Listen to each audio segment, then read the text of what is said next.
Hello, everyone, and welcome to the 55th episode of your favorite video game podcast, the Avocado Gamescast. This week, we're discussing war games. No, not the 1983 Matthew Broderick movie.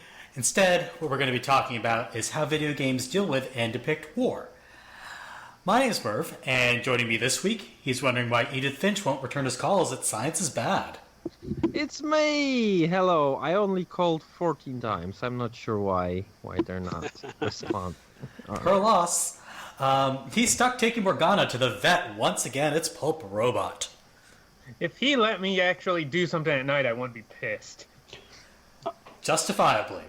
He has an elaborate corkboard display that proves Chibamato's final album was a stealth prequel to Luigi's Mansion 3. It's Wolfman Jew. I rarely have any idea what these are about, but they are good.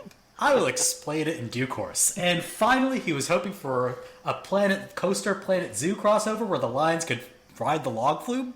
It's the Kappa. Yeah, I'll take it. I'm so into theme parks right now. I wish I probably would play that.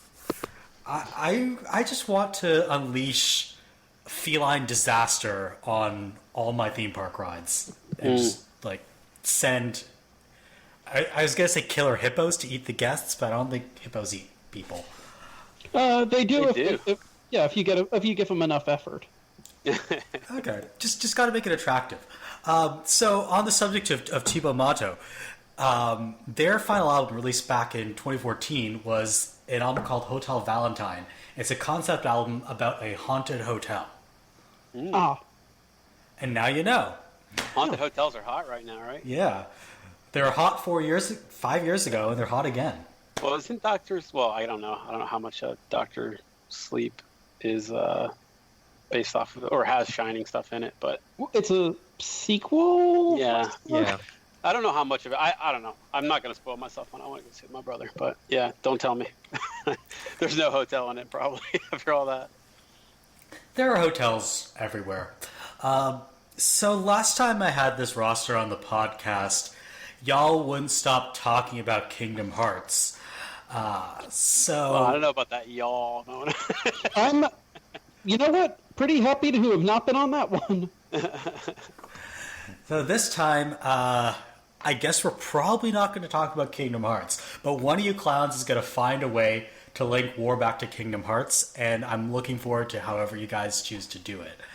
But before we get to that, let's talk about what we've been playing lately. Kappa, what have you been playing? Oh, man. I can go one of two ways. Well, both of them are kind of disappointing in different ways, but I guess I'll go Outer Worlds because I feel like that's probably one that'll get more attention. The other one being Ghost Recon Breakpoint, which is... Everybody's found that disappointing. So let's go with the hotter take. Shit game. Yeah, so Outer Worlds, I think... Like, I kind of go back and forth on it. So I've got a really good experience overall with the game. I've played through it. I kind of made a lot of kind of the feel-good choices, brought a lot of peace to the corporations and the planets, and kind of just made my way through. I'm going to try to be very spoiler-free, but you make choices in an Obsidian game, so I don't think that's going to be too surprising. What? Yeah, weirdly, the most fun I'm having with it right now is my kid's picked it up, and he started playing it, and it's his first RPG experience, where he's kind of going through it and like, wait a minute, I told this guy this, and now he won't talk to me anymore. Or like, that guy asked me to do something, and instead I shot him, and now I can't do it. Like that kind of feeling is all new to him. So trying to really stress, take your time, enjoy it, don't rush through it. It's not Destiny or whatever else he's been playing. So that's been a cool experience. But overall, yeah, Outer Worlds, I don't know. I'm 50-50 on a lot of parts of it. I would give it a good 7 out of 10. I think there's a lot of parts that have left me kind of cold. A lot of the decisions kind of feel a little too telegraphed, and a lot of the decisions don't come up organically, but rather there's this kind of invisible behind-the-scenes checklist of you doing certain things for certain people that open up certain pathways down the end. And I know a lot of games do that, but it doesn't feel as spontaneous as it does in some of the other games. I said this kind of, just talking about the game in general, but it's made me kind of really appreciate and sort of miss Bethesda games in a weird way. Yeah. Oh my God. Well, so, I think Who a lot hurt of you? Exactly, that's horrible. I think a lot of the stuff that we kind of take for granted in Bethesda games just gets kind of left out in Outer Worlds, and you miss it. You miss lockpick mini games. You miss there being like kind of like a better crime and punishment system than you got caught stealing, I'm going to shoot you. Just little things like that, you know. Yeah, I kind of found myself missing that. I said, for example, like even when you've got your weapon out and you're talking to somebody, they don't act any different than if you've got your weapon holstered, you know. And those were all things that I think Skyrim and a lot of other games kind of did better.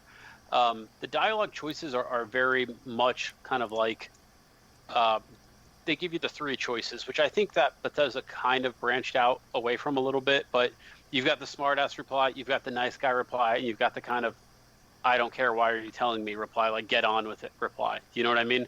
It's like Dragon Age 2-ish. Or Adam Jensen's I didn't ask for this. Yeah, exactly. That's a good comparison. Overall, though, I mean, I feel like the companions are all just kind of ho-hum. They don't really do much for me past Pavardi, who I think is definitely... best. Yeah, she's definitely the marquee character.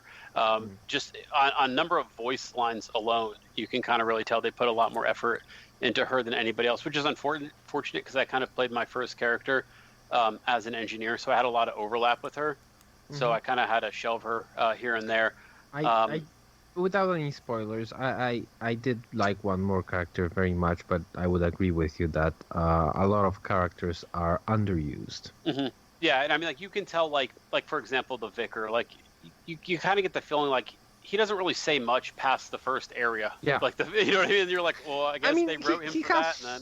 He has some parts where he chimes in a lot more than others, but yeah, he stays quiet a lot. I did like the medic. I won't say anything else, but I really enjoyed her.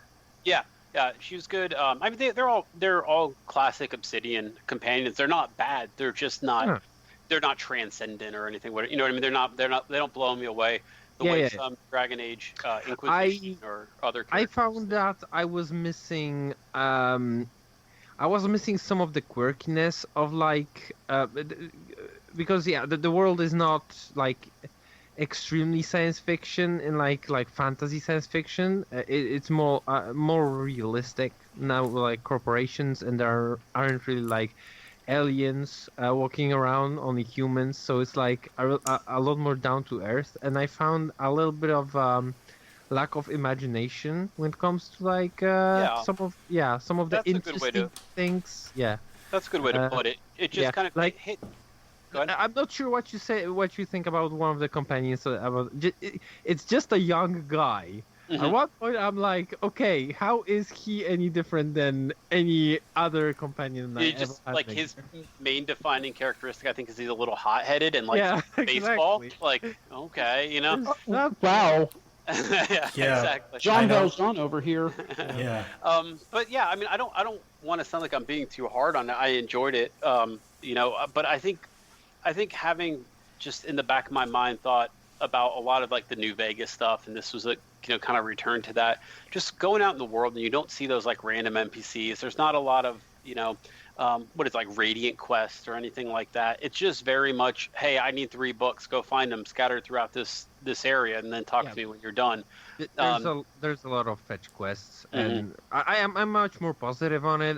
It probably it's more like a 9 out of 10 if we're using a 10-point scale. But I agree with a lot of your points. What I would say is that I'm glad that it's not as bloated in the systems as a Bethesda game. Yeah. Because I think that it does make the game a lot less buggy. I didn't have any problems with it. But I agree that it doesn't create a world as much as a Bethesda game because of that. An Obsidian game that's not really buggy. Now that's a surprise. But at what cost? I mean, I think even stuff like the perk tree and the skill tree, in order to not be buggy, they completely butchered it.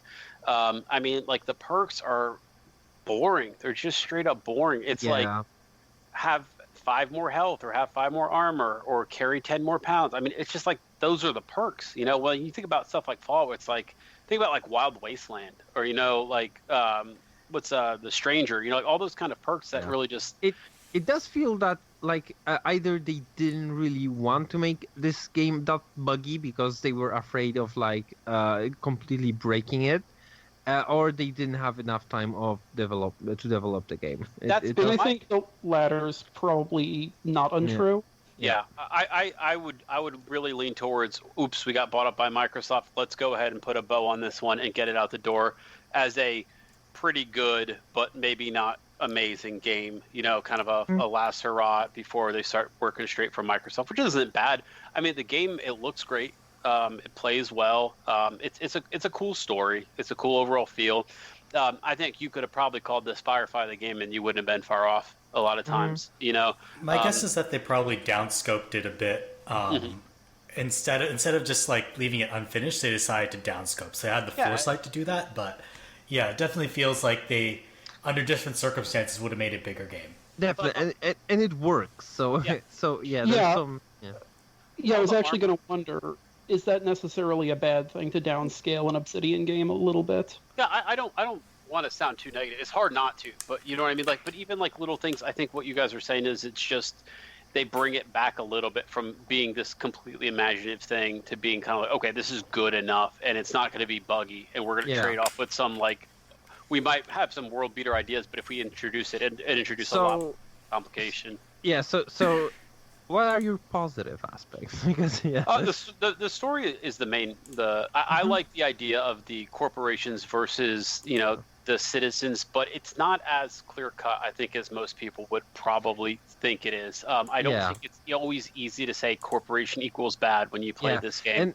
And I've read a review that someone argued that they didn't like how not cartoonish it was, and I actually really enjoyed that. It feels much more like a real world equivalent of the future, more than oh, look how crazy it is when it comes to corporations, and how kooky we are with the corporations, and how soulless everyone is, or everything like that.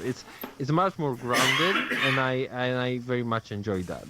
And you're having to choose between the evil corporation versus kind of maybe a quasi-religious cult, or the evil corporation versus another evil corporation that's maybe a little bit less evil one way but more evil another, or what are these kind of space pirate if you choose this corporation, the planet's more likely to survive, but if you choose these dissidents, then it's probably more of a 50% of the people are going to die, but then hey, maybe they're going to be more free. Right, because if the planet's not profitable, it doesn't make sense to keep these corporations keep spending on money. So if you're going around blowing up factories, are you really doing a good thing in the long run? Probably not.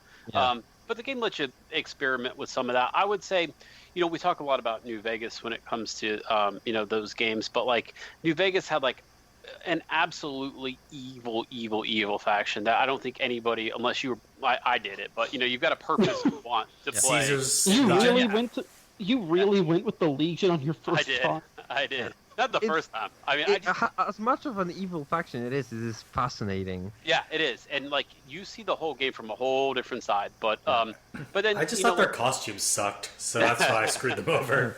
I mean, they're running around naked with some Roman Legion flair on. Yeah. Yeah, they're Neo Legionaries, which basically means that they're going to have terrible taste. Yeah. But I think there's something to be said though about having a enemy that's not a comical evil. Does that make sense? You know what I mean? Kind of a benign evil. So that's what I liked about the story. I think it looked good, played good. Shooting's pretty good. I think they kind of cribbed from the VAT system in a weird way. Slow down time kind of. Yeah, button. I think it plays good. And I think they were smart to add a lot of those explosive barrels. Probably played a bunch of Divinity Original Sin or something, or Black if you go way back. Right, but I think that the companion abilities kind of are either amazing or useless, and there's not a lot of in between in it. And I don't like that the speech. So you can level up speech, and it affects what happens when you shoot things. I just always thought that was a little bit weird. You can intimidate in fights or whatever. I don't know, but that feels like it should be a separate stat, right? Kind Yeah. of, right? I But mean, Yeah. they probably wanted for speech to do more than just add you in aid you in non-combat scenarios. Like Yeah. maybe it That's wasn't interesting enough.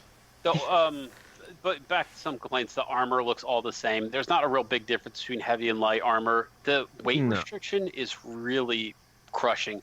Especially, I was trying to play on the hardcore difficulty because I like the idea of the survival mechanics. I gave Oh up. Lord, yeah, don't, yeah, no, Um, no. But you have to, I found it weird that you have basically use the armor to like, oh, I need to be a little better at lockpicking right now, so I will choose this helmet for a second. Then I have to change back to another helmet that is like more beneficial towards intimidation. And now I'm going into combat, so I'm going to change into. And I was like, why am I doing this? This Yeah, seems yeah. stupid. and so the survival mechanic that annoyed me was you can't heal yourself from like injuries unless you sleep in your ship, right? But you can't fast travel. So, like, let's say I get off my ship, I walk all the way across this huge map to go do a mission. Halfway there, my character falls off a little bit of a cliff and breaks their leg. So now I'm limping, going like a frame a second. Now in the regular game, that's not a big deal. You fast travel back to your ship, sleep, walk back, right? Or fast travel back to your destination. On the hardcore mode, you can't do that. You've got to limp all the way, one way or another, or fast travel back to your slip and basically do the entire thing over again. It's like you're playing Death Stranding. Yeah. But this just doesn't seem like the game to do that with. It's not. It's a lot more arcadey feeling, and it's always when I started it up, I was like, okay, hardcore difficulty, maybe I'll try it later. And I was playing it, I was like, this game just doesn't seem like it would benefit from more hardcore systems and survival systems. The idea of like eating the food and drinking the drinks and all that's the part of it that appealed to me. And like your companion's permadeath. It just didn't seem like the systems were interesting in this world that they've built it. I agree. Feels like you could really use something like Invisible Ink's highly customizable difficulty. Yeah, so a you can lot of turn games on do them now. permadeath, but not like permanent injuries, things like that. But they also wanted to be like kind of official in it. Like once you pick the hardcore difficulty, when you change it, you cannot go back to hardcore difficulty. Yeah, you're stuck off. Oh, you're hardcore, and I'm like, no, that's just I don't think this game is that. I mean, I don't know. I sound pretty negative on it. I enjoyed playing it. Yeah. I had a good time with it. I didn't hate it. I'm looking forward to doing another. I was saying I'm going to do just basically like a corporate assassin playthrough where like my character is just like long guns and sneak shows up, doesn't even talk to like the the dissidents or whatever. Just shows up with whoever's paying me the most money. Yeah, just shoot, like walks right into the camp and just shoots them all. Nice. I wonder if the game will let me do that because sometimes games will break when you kind of. The thing I'm going to say is that it's very complex when it comes to choices. As simple as sometimes they are, like there are 3 to 4 options that are like very ho-hum. Like okay, this is sarcastic, this is like positive, this is negative. But the complexity of what you can do for whom and how it affects everyone else is fairly complicated, fairly complex. And also I'm pretty sure. 99% sure that you can kill everyone in the game except for one person. I think so too. Yeah. I mean, like I agree. I think it's interesting how they get the choices presented to you, and then there's almost always a hidden choice. Like remember in New Vegas, that was probably the most famous thing about it was that there was a hidden choice to basically end it. You didn't have to choose between the house and. I can't remember the other guys, but yeah, you can make your own third way, and this game kind of has that in a lot of their quests too. Is the make your own third way the one where you cooperate with the AI? Is that? Yeah, well, basically you start like a robot revolution, and But I think in this game, what a lot of the third choices you might not know it. So if you're really pushing for like making peace between these people instead of picking corporation versus outcast, sometimes you have to hit certain. Little behind the scene check marks or boxes in order for that to happen. So if you're really determined to get it right or the way you would consider it right on the first playthrough, you might want to use a guide or two to really make that happen. Yeah. All right. So that's the Outer Worlds. One of us is also playing Outer Wilds, correct? Yeah, it's oh man, it's weird how these two games both have Outer W and both are in space, and they are very different, but it's weird how they came out in the same year. Yeah, I've okay. I played the Wilds. Oh man, this is going to get confusing for my brain. Outer Wilds. I keep getting it wrong. Um, so I played it when it came out on PC a couple of months back, and now I bought it again for PS4. I'm playing it on PS4 now. And mainly because my PC is a piece of well, piece of junk, let's say. Oh yeah, mine just broke. I have to buy a new one. Oops. Oops. Yeah, my graphics card is barely alive, so playing Outer Wilds, it barely chugs on. So I was like, nah, I'm just going to buy a PS4 version and try to finish it. Finish it. I wasn't exactly super far into it on PC. So I have some. Well, some people find it like incredible, and stuff like that. I found some of the aspects of it to be really interesting, and some of it to be really deeply frustrating. I find that okay. So if you haven't played it, it's an FPS game. That's mostly about space exploration. It's very open world, like that you have planets and you have a spaceship that is fairly easy to like there are no loading screens except for the one, so it's like all real All time. seamless? Yeah, seamless real time. You just can Okay. like visit go from planet to planet and actually, go into space, like leave the atmosphere, go into space, fly to another planet, and land on it, and yeah, there are no loading screens. So it's a interesting idea, and it hasn't been done this well in any other game, from what I'm trying to remember any other game that did this well. And it's not like the planets are procedurally generated. The planets are actually handcrafted, and each of the planets is like a puzzle that you can solve. Basically, they have the very intricate puzzles in them. The thing I'm going to say is that you have only a couple of ways of interacting with the environment. You have like a sound detector that you kind of can locate like different anomalies or like NPCs that are kind of playing instruments, which is like you have like 4 other pilots in the system that are playing instruments that you can kind of hone in on. And you have also this like a I'm not even sure how to call it, like a little camera that you can like kind of send out into space. That Kind of like a probe, or sorry. kind of like a probe? Yeah, like a probe, I guess. Yeah, like a small little probe. You can also like send it out while you're on foot. It just kind of shoots out of your kind of like a gun kind of thing. Oh, like a drone that kind of follows you around. It doesn't follow you around. You just kind of place it into the world, and it just like sticks to the surfaces, and it has cool. a mounted-in camera. It's like a little robot thing. It has a couple of functionalities. Yeah, so that's basically all that you can kind of do in the game, except for like fly around when it's like 0G or while you're in the ship. And yeah, and it's okay. So every 20 minutes in game, real time, the whole game resets, and it's kind of like a Groundhog Day scenario. So it's almost like a roguelike? No, not Oh well, Not it's not really. randomized, so it's like It's not. Yeah. yeah, okay. It's a gotcha. built-in thing. Like the sun explodes, and you have to like after the first time you're like, oh, I'm probably here, and you wake back up, and you're like, oh, I'm probably here to stop the sun from exploding, and like you have basically 20 minutes to solve these planet puzzles piece by piece, and then finally figure out how you can stop the sun from exploding.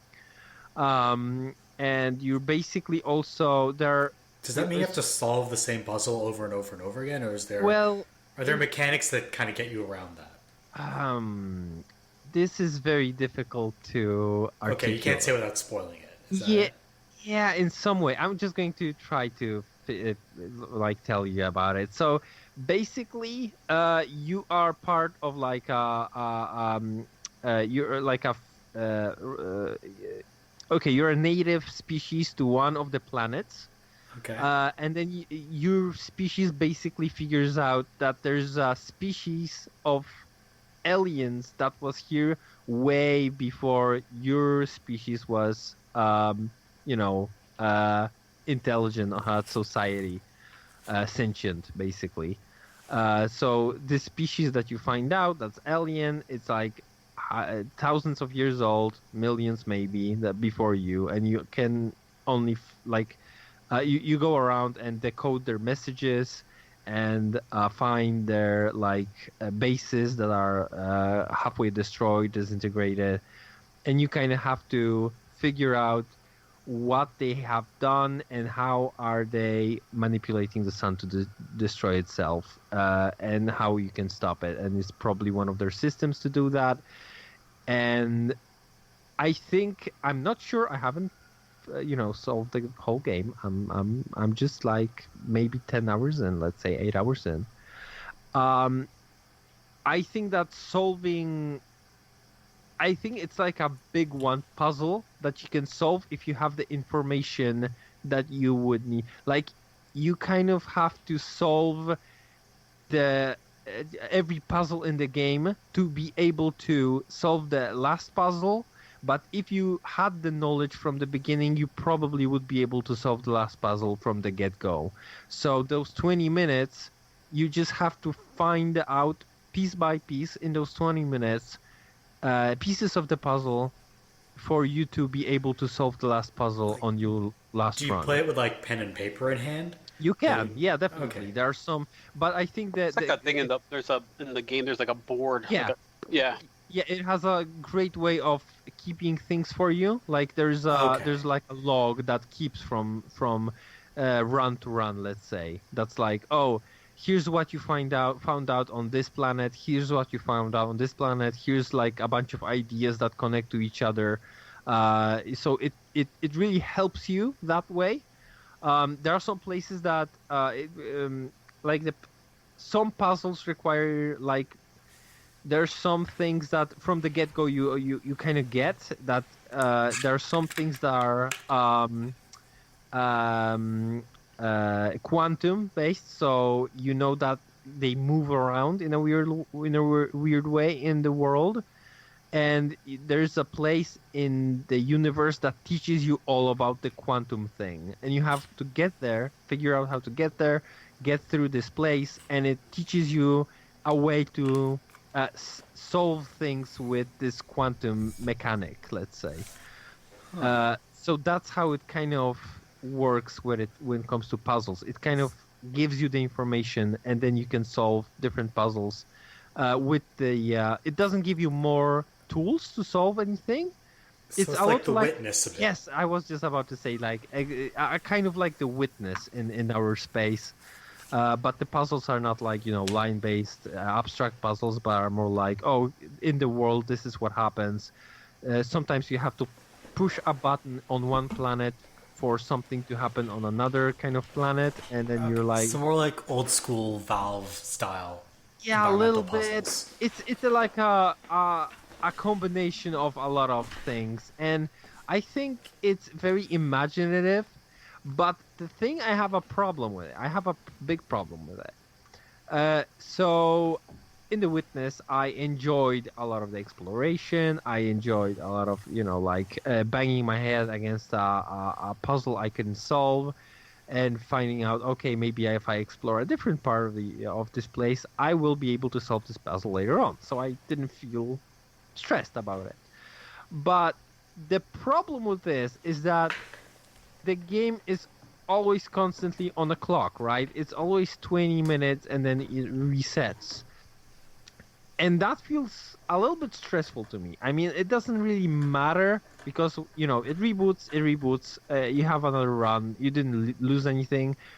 But, there's a 30-second loading screen, and then you're back on your original planet, and you still have to get wherever you were going, wherever you were investigating. Takes a little bit of time to do that. So it cuts off like 5 minutes, and then you'll only practically have 15. Yeah, basically, if you reached a certain place and it took you 5 minutes to get there, it will always take you 5 minutes to get there. So if you're banging your head against one piece of a puzzle, like you want to understand a certain mechanic on a planet, you still have to get to that planet every time it resets, and it gets frustrating. It's like wasting 5 minutes of gameplay. Exactly, and it's fun getting there. It's fun, but at a certain point, you're like, I get it. I just want to get there. I want to figure it out. I don't want this thing to be hanging over my head every time. Like, it's frustrating. I like what they did with the system of the planets. Each planet is very distinct. It's very imaginative. Like, there are planets that are like big trees, basically, like roots, and it has like a weird dimension inside of itself. That is expanding when you enter it. Like, it's very abstract, but I know it's hard to visualize what I'm saying. But it sounds like they got really imaginative with like Super Mario Galaxy style. Yes, exactly. And there are two planets that are interconnected. That like one planet is like siphoning sand from the second planet, and sounds like the premise for Tales of Arise. It also just sounds unbelievably cool from a purely mechanical perspective. Yes, like you have 20 minutes, and there are two planets in the system. One planet is completely barren at the beginning of those 20 minutes, and at the very end of the 20 minutes, the second planet is barren. So basically, the time is like a parasite planet.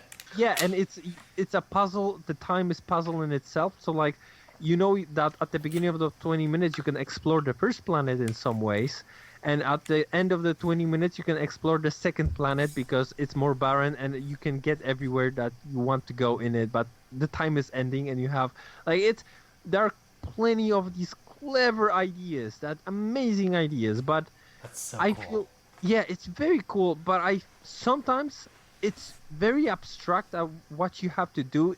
The game doesn't absolutely hold your hand in any way. Yeah, like at first you don't even know. Yeah. Like, I think it's important to point out, at first you don't even know there is a mystery. It's just like, you kind of think you're playing like a exploration game, and then exactly. It's like, guess what? At first you don't even know the sun is exploding. Nothing is telegraphed. Like, nothing. The one thing that game is telling you at the beginning of the game is, hey, go explore the solar system. Have a good time. I think one thing to point out too, if you haven't played it, it might not seem like this, but I kind of I don't want to say anxious. I don't know what to say, but like I kind of like when you play like a time-based game, like think about the original. What's the game with the mall with the zombies? Was it Dead Rising? Dead Rising. Dead Rising. And you know how you've got those timers going on? You don't ever feel this in this game. It's like, if I don't get it in this 20 minutes, it's not like... Oh, no. I feel it 100%. I felt it when I was trying, like, I had my mind on a quest, but I didn't feel like if I screwed something up, the game was going to punish for me. It was still going to be there for me to do. It is going to be there, but it's going to take you... like 5 minutes more to get back to where you were. Yeah. Like, it's frustrating for me, and it is stressful for me. Like, that's my gripe with it. For an exploration game, I feel kind of stressed all the time. I wonder if you can compare this versus Dead Rising versus, like, what's another game where, like, time the Sexy Prince of Persia. Yeah. The first one. Oh, what did you say, Wolfman? Did you have one more? Sorry. The Sexy Brutal? Yeah. Yeah. So that was super stressful. yeah. I mean, this isn't that stressful because, as you said, it does reset and it doesn't really matter. Like, yeah, if you screw something up, it just goes back to zero. There's no way to like screw yourself over that way that you have to like load a game or anything like that. But like in principle, it actually kind of loads the game for you. It's not like, oh, you can just keep on exploring. It's like, oh yeah, you have to wait this 30 seconds for it to load. Then you're back on your planet. You have to get in your ship. You gotta get out of the atmosphere. You gotta get back to that planet. You gotta find your place back where you were at that planet, and you can start figuring out this thing again. And oops, if you don't figure it out, or if you like go somewhere that you shouldn't be, yeah, 30 seconds loading time, back on the planet, and so on. And I don't know, it's frustrating for me. I see how genius it is in some aspects and how finely crafted it is and how this whole solar system is a big intricate puzzle that interacts with it. The pieces interact with each other. It's great, but man, I don't know. I guess one of the things is like once you realize like it can take you a month or it can take you a day to fix the problem or whatever, but there's not like a good ending for speed running or getting it all right or getting it all perfect. It's kind of like a game that teaches you like kind of in a way like mistakes are all right. You'll get it. Yeah, and I haven't thought that yet. That actually makes me think of another game that has a time recurring element, Majora's Mask. Yeah. At which after a point, like, it starts out super frustrating, and then at a certain point you kind of feel a little more calm because you realize that, like, you can always redo things fairly quickly. Yeah, that's maybe where I need to arrive at. Like, I still feel that stress that I'm like, because I'm still a little bit lost in the game. I figured out a couple of things. I've solved some puzzles, but I feel like I'm literally banging my head against some of the planets. I don't know what to do with them. It's very... Also, yeah, the game doesn't hold your hand at all. It's very confusing at times. Like, I'm not sure what I can do in some places. I'm like, I think I explored a bunch of this place, but I just arrive at this moment that I have nothing to do, and there are basically rocks in my way, and I can't get through them. I don't know. It's genius in some ways, and I still think that's why I bought it second time. I think it's very much worth playing, but it does frustrate me somewhat, and maybe that will disappear with time. But it's not a super 100% pleasant experience for me whenever I play it. So Okay. I'll keep at it. I'll hopefully get through it and have some more thoughts maybe in the future about it. All right, Pulprobot, what have you been playing? Okay, let me set the scene here. Oh, there's a story. Yeah, Wow. there's Intrigued. a war. There's a war going on between evil and good. There's two sides. Right. And only one person can stop tic-tac-toe. this war. And he wields the Keyblade. It's Kingdom Hearts God 3. damn it! No. Get out of here. This podcast is over. No, We're not doing any more episodes. I'm joking. I'm actually not playing Kingdom Hearts 3. I just had to do that. Thank fucking God. No, What are you actually playing? I have it Yeah, sitting no, here. I got for $5, so I can play it when I want to. I'm actually playing another game about war. Fire Emblem Three Houses. Oh yeah. Okay, cool. How's that working out for you?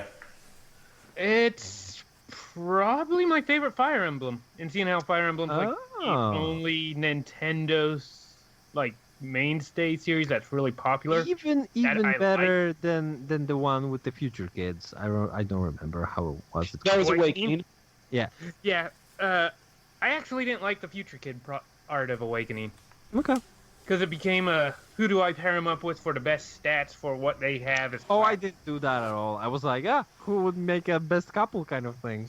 Look, I put two characters together just because their kid would look like Nightwing. So I didn't always do it. Okay. No, but yeah, I've been But playing here you get That- to that play sounds- like that sounds matchmaker pretty and weird. teacher, right?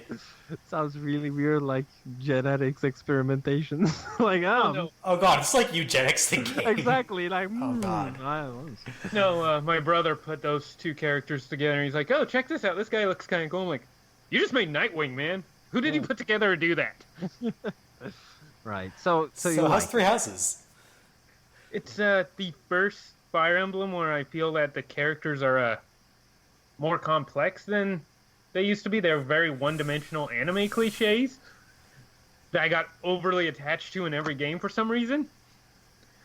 But And now this- they're like actual characters. Yeah, they have a lot less characters, I've noticed, because even with the fact that there's 4 routes, there's still not a whole lot of characters you can get. So they put more time into it. Mhm. So each character is like, oh, hey, you have some complexity. This one has some pathos. This one really is annoying. Yeah, so they don't. So they have more personality than wears a bucket on his head and is a child. So yeah. So could you Hey, explain to Buckethead's like people 50 now. if someone doesn't know, like what is Fire Emblem? Fire Emblem is a Japanese turn-based role-playing game Mhm. that is very strategically minded, and it's you have each map you have a group of like a number of characters you can choose. This map will be 8, this map will be 10, and you choose the characters, and each character has a class which decides what they're good against, what they're bad against, what they have the ability to use. So it's strategic on what team you build, because if you just build a team of a bunch of swordsmen, Right. a dude with a And- bow or a magic is going to just wipe out your team before you can get near him. Yeah, and basically this one is like a weird mashup of Final Fantasy Tactics with Persona 5 when it comes like to like tactical fights like Final Fantasy Tactics, and Persona when it comes to like you're in a school and you have to like manage your time. It's weird. Yeah. Yep. All right, well, did you know, you- my favorites in those 2 series. Huh, what makes my favorite Fire Emblem? Well, you know. Yeah, so you like it. So you enjoy the even the school parts and the Yeah. Yep. I haven't actually found any parts besides the damn fishing mini game that I dislike. yeah. Mhm. Fire Emblem also has the requisite fishing minigame. Oh yeah. Oh, they introduced gardening, and I'm like, oh, is this going to be a terrible minigame? No, you just plant some seeds and walk away and go do some fun shit and come back later and get your rewards. It's no problem. Yeah, because you're a teacher, you can just get an intern to do that. Pretty much. My biggest problem so far with characters is your main character. If you choose the woman to play as, I don't like how sexualized her outfit is, but it's Fire Emblem, it's going to be Yeah. sexualized. It is a little bit, isn't it? Ugh. Yeah. But that's part of Fire Emblem, and even though they overly Fire sexualize Emblem's a really horny series. yeah, It is. even though they over sexualize every woman, I still really like most character designs in Fire Emblem, so. But I also don't like how personality-less your Bile character is? is. Like No. the main characters are? Yeah, Or... the main character, your Yeah. avatar, has zero personality. Yeah, I realize it's- it's supposed yeah. to be before you can choose. And they give a little bit of a story reason for your character to be like a fucking robot with everything, but you're still like, Yeah, it's basically like Gordon Freeman in Half-Life. It's like basically silent protagonist that just like nods around when somebody else is speaking. one thing I do like that makes it different than every other Fire Emblem. Any one of your characters can be any class. In every other Fire Emblem, your characters were kind of like railroaded into this character's going to use a sword. That is it. Now it's like this character should use a sword, but if you really want to, you can make him a mage. You're going to struggle the entire game because it's not designed to be a mage, but have fun. Make whatever weird teams you want. I like that kind of flexibility. Yeah. So, yeah, do you like the story? Yeah, actually, the story I actually really like. So, without spoilers, there's a guy called the Fire Emperor, and halfway through the story, so the first half, he's wearing a mask the entire time. You don't know who it is. Halfway through the story, they reveal who it is, and I honestly did not see that twist coming. I was just like, really? Shit. All right, cool. Yeah. That's a So it's one of those things that happened. I'm like, oh, and then it made me go, okay. So I already planned on playing through all 3 house tracks to see how things play out because I knew Act 2 would be different depending which house it is, and I'm like, yeah, now I definitely am playing through all 3. I need to know how everybody reacts to this. Interesting. All right. Yeah, I've heard it's a very interesting story, and I've been intrigued. I just didn't have time to play it this year. Yeah, I have because I moved to the other side of the country. I am like 10 hours in, and yeah. I'm at like 50. I'm almost done with the first choice I had, and then I'm going to go back, and I'm not sure if I'm going. I chose Blue Lions, I chose it because I liked Dimitri, the head of it. I'm just like, hey, this guy seems pretty good, and I tend to lean towards being on the side of good in games. Yeah. So we went with him, like, hey, he's probably going to be the honorable one, do the right thing. That came off to be meh. But I chose Blue Lions. I'm not sure whether to choose Black Eagles or Golden Deer. I can't say why I'm up in the air between choosing them without huge spoilers. But I do like the head of Golden Deer way more than the head of Black Eagle. But yeah, I'm probably going to spend the rest of the year just playing Fire Emblem because I don't have a whole lot of free time anymore. Yeah. I stopped writing an essay to do this podcast. Oops. Nice. Good choice. So, speaking of Nintendo games, Wolfman, you've been playing Luigi's Mansion 3, is that correct? That is indeed correct. So before I kind of get to the actual review, I want to mention something. It's okay. So just generic stuff. Luigi's Mansion started in 2001. This is the third game after the second one. Dark Moon came out in 2013. So right around the end of the 90s and into the aughts, Nintendo went through this really interesting period where they became like really fascinated with like dirt and clutter and like infestations and like just small stuff in a small space you could go through. Like that was Pikmin was a lot like that, Metroid Prime was a lot like that, and the actual launch title for the GameCube, Luigi's Mansion, was very much like that. It was a kind of lighthearted horror game where Luigi's trapped in a mansion, rescuing his brother Mario from a dastardly King Boo. And the only way you go is you go through each of the different rooms, try to unlock keys, and use your kind of like Ghostbusters-esque vacuum cleaner to kind of like to capture the ghosts, and who range from being these kind of like weird squiddy creatures to like elaborate goofy caricatures, like a buff like a buff fitness instructor or an angry artist. So this is the third one, and it basically takes those ideas to just a comical extreme, because you're no longer in this like intricate Metroidvania-y manner. You're now in this massive hotel, and the hotel floors go from like the room suites to a like store pavilion to an actual pyramid. There's an actual pyramid, and it's just one floor inside the castle. So it's like a Vegas hotel, kind of. It's like, honestly, it's kind of like 15 Vegas hotels stacked on top of each other. That's a great description. Every Vegas hotel. That should be the episode title. Yeah, it's just fantastic. Everything is just filled with personality. There are dance bars that you have to stand on for optional puzzles. There are puzzles involving like sucking up cannonballs and blowing up like statues, or breaking into a museum, or cool. So all that being said, let's talk about Luigi. Oh yes, but there's one important part I want to get to after Luigi, but okay. I think Luigi kind of is a big part of how this selling. Oh, I agree. Fun this thing is. Don't say Luigi in that voice, man. I agree. Oh yeah, I forgot. The way I pronounced him before I actually purchased the game for months was Luigi. Oh, don't say it like that. We had a podcast about this. Anyway. Luigi is not a ghost, and he's not Luigi, but he is a homunculus made out of haunted coffee and Luigi's DNA. Yeah, haunted that sounds... coffee?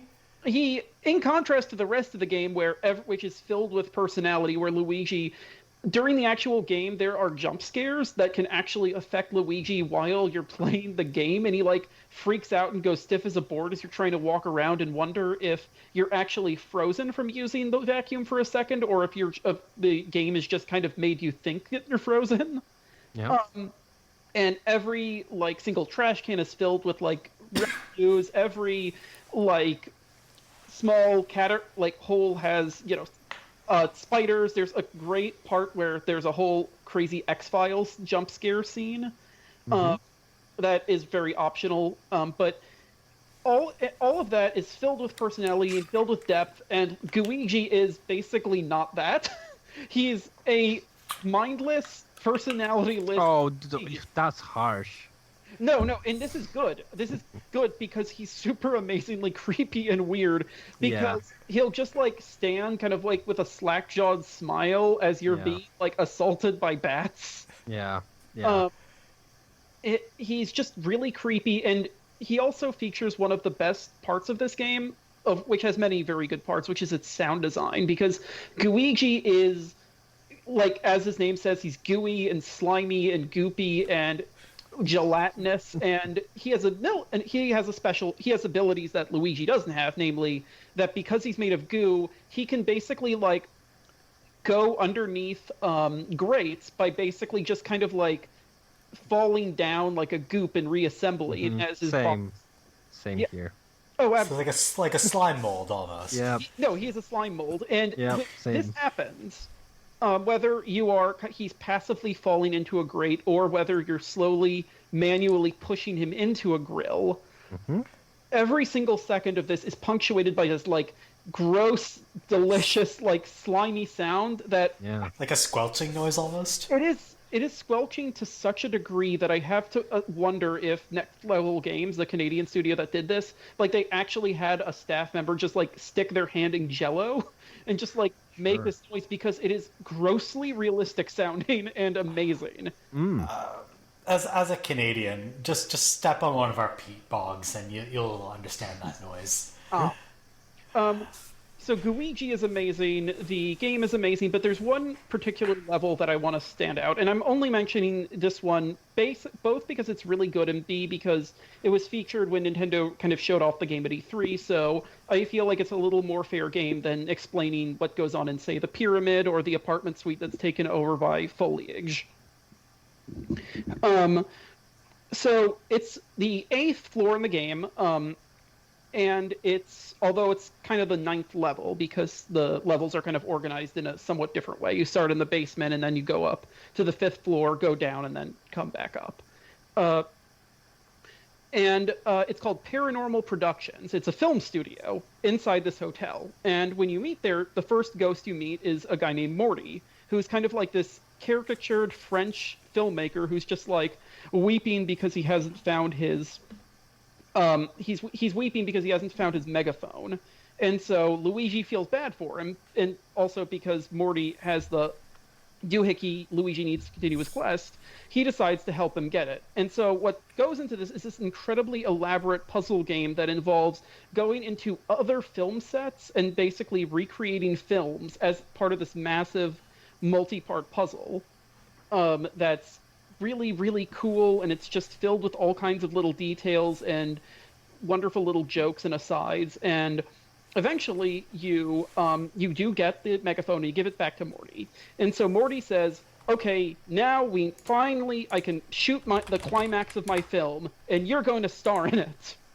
No. Okay. So you fight the actual boss fight of this level is fighting a normal ghost in a kaiju costume on a set that's basically a tiny city that gets destroyed as you win the ghost fight. It's incredibly funny and weird, and eventually it ends and you win, and Morty gives you the MacGuffin, and you can go on your way. Except you don't have to, because afterwards you can go in and murder Morty. Oh. That is dark. Does Guigi do your bidding? You just sent Guigi to do it. No. Go, brother. Guigi doesn't care. He's a sociopath. Oh yeah, exactly. You can just be go finish that. Yeah. I'm just fascinated with the Guigi character. I'm just so into that whole. Yeah. Don't. It's a very good way. I'm not going to sexualize Guigi, okay? Americans do a sex icon Guigi. is Oh, I no. just like the word Luigi, and I like how just like completely nonplussed he is about everything. yeah, no, there are like actual cutscenes where Luigi That's is like not what having nonplussed like means. panic attacks, and Luigi is out there and he's just sort of like smiling vacantly Like, as that's um, in general, the whole game is just incredibly chock full of innovation and experimentation and really inventive boss fights. And it actually only has a few real mechanics, but it gets so much out of those very few amount of mechanics. It's really cool. But I just kind of keep going back to this thing with Morty because basically it's a Mario game that has a moral choice in it.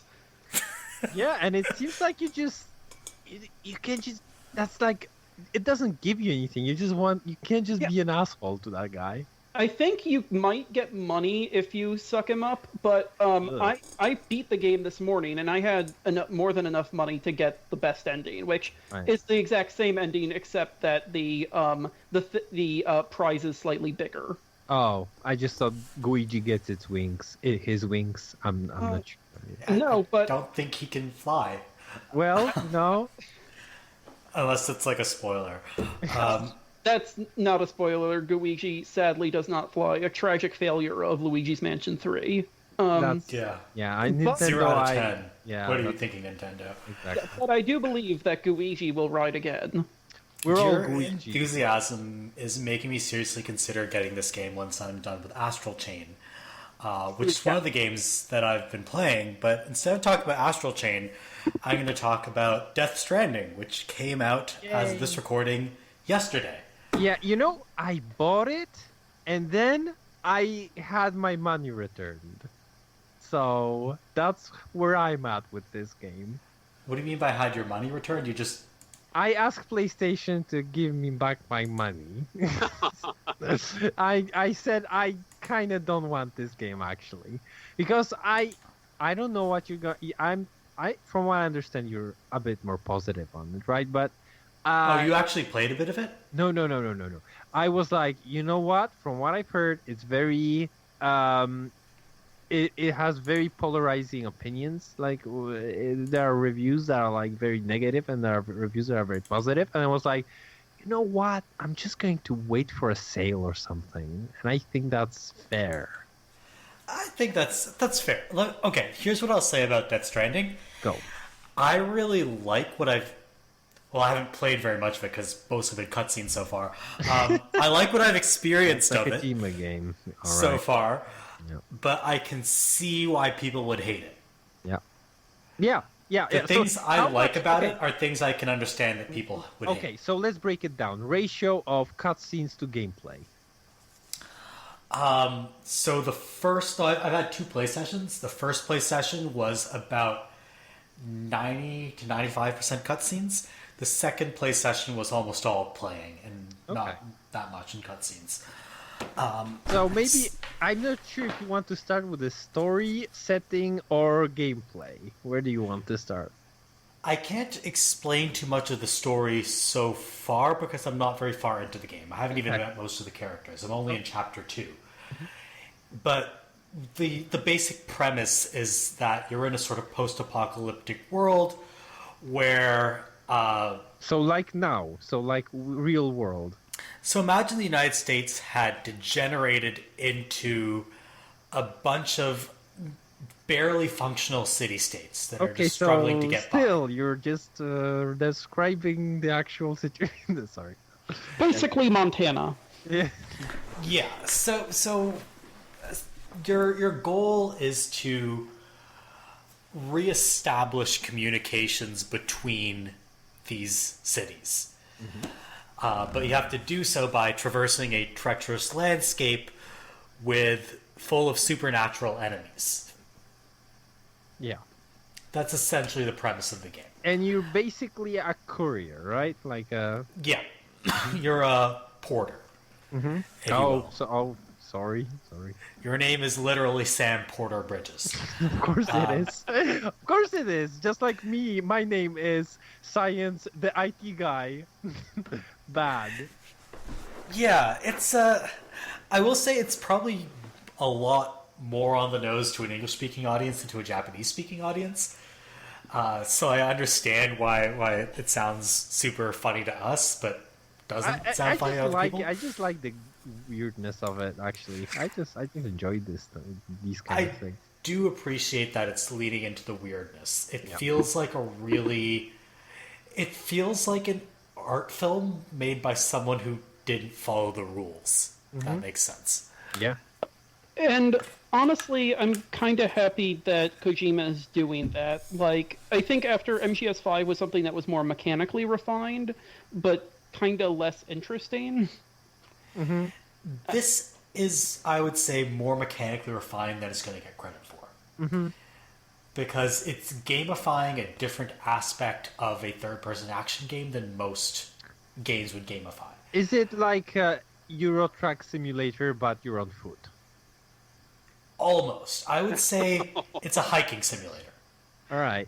It's a hiking simulator. So I've heard this. I don't know how much you want to or can speak to this, but people were saying that if you rush through kind of like the maybe first 2 chapters, it kind of gets off the walking simulator into like kind of a little bit more. And then people said by the end of the game, it's almost a completely different game. So I'd be interested to see like kind of how you go through the different phases, because I want to say it was either Polygon or Kotaku said just basically beeline to chapter 3, because that's when the game finally lets you do cool stuff. No idea how true that is, though. I read that on Kotaku. I'm in the middle of chapter 2 right now, and I can't see what side content there. Like, there isn't any side content. You kind of just have to beeline through it. So I don't know what people are doing getting lost in chapter 1 or 2. You'd have to just like go off in a direction for the sake of going off in a direction. Sure. I have because a the question. game makes no indication you should do anything other than follow the main path. Mm-hmm. I have a question. Sure. I've read something about like building things with other players asynchronously. Have you been doing that?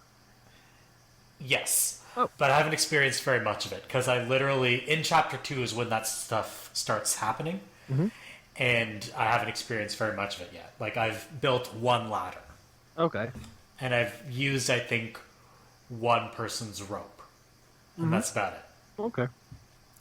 And then initially what it does is the ropes and ladders that are placed are placed there by the game itself. So one of the characters in the game has put them, and you find them, and then later you start seeing stuff placed there by other people. But they ease you into it by like plot relevant ladders and ropes. So to clarify what I mean by it's a hiking simulator, this is a game where getting from point A to point B is a puzzle. In the sense that you have to look at, say, a slope and figure out how to get up it with the tools at your disposal, figure out how to get down a cliff by spotting rocks and scouting kind of the safest route to get down. I don't know if you guys have done a lot of hiking in real life, but that's kind of what it's simulating, where you're like, okay, I need to step on this part of the trail or on this part of the slope to make sure I don't fall down and break my leg. That's what it's like. So, You know what's... Go ahead. How big are how big is the punishment for like screwing up and like tumbling down a mountain? I'm playing on easy, so not very. Okay. But you will get injured. You will lose a lot of health. What you run the risk of doing if you keep falling down really big cliffs is breaking your cargo and have to restart the mission. Okay. So there are punishments for screwing up, but it's not like fatal if you make a mistake. All right. Okay. How, did you find it to be a difficult game in any way? It took me a while to get used to what it was trying to get me to do. Right. But once if you go into it expecting to play it like any other third-person action game, you're going to probably hate it. Mm-hmm. If you go into it kind of treating it like it is kind of a new thing, I think you'll have a much better time with it. But like I said, I can see why people would find this kind of thing frustrating because it gamifies the very act of getting from point A to point B. Right. Which is not what most open world games, or the way most open world games do that is by putting enemies in your way. And there are enemies that you have to avoid, that you kind of have to stealth around, because right now at the stage of the game you just don't have weapons. But really what it's gamifying is traversal. Yeah, just walking around. It's gamifying. That sounds amazing to me. Like, I've been wanting, after playing Breath of the Wild, I've been wanting more games to do that, and more games to do that on the kind of scale that. Yeah, what's the scale? It's on a different scale than Breath of the Wild, I would say, because Breath of the Wild is very much, I mean, not having played Breath of the Wild, so take this with a grain of salt, but it's very much like you see some spot off in the distance, and then you need to figure out how to get there. Whereas Death Stranding kind of puts that on, also sort of on that level, but on a more micro level too, where the puzzle is, okay, how do I get up this slope? Yeah. Or how do I get down from this perch? It's not an open world, though, right? It is an open world. Oh, okay. It is. All right. Interesting. It is. At least what I've played of it so far. Maybe there are zones. I don't know. Okay. But thus far, it's an open world. I just... How big of an open world does it look like? Is it like huge or... no clue. Okay. I'm sorry. I haven't played super far into it. Oh, yes.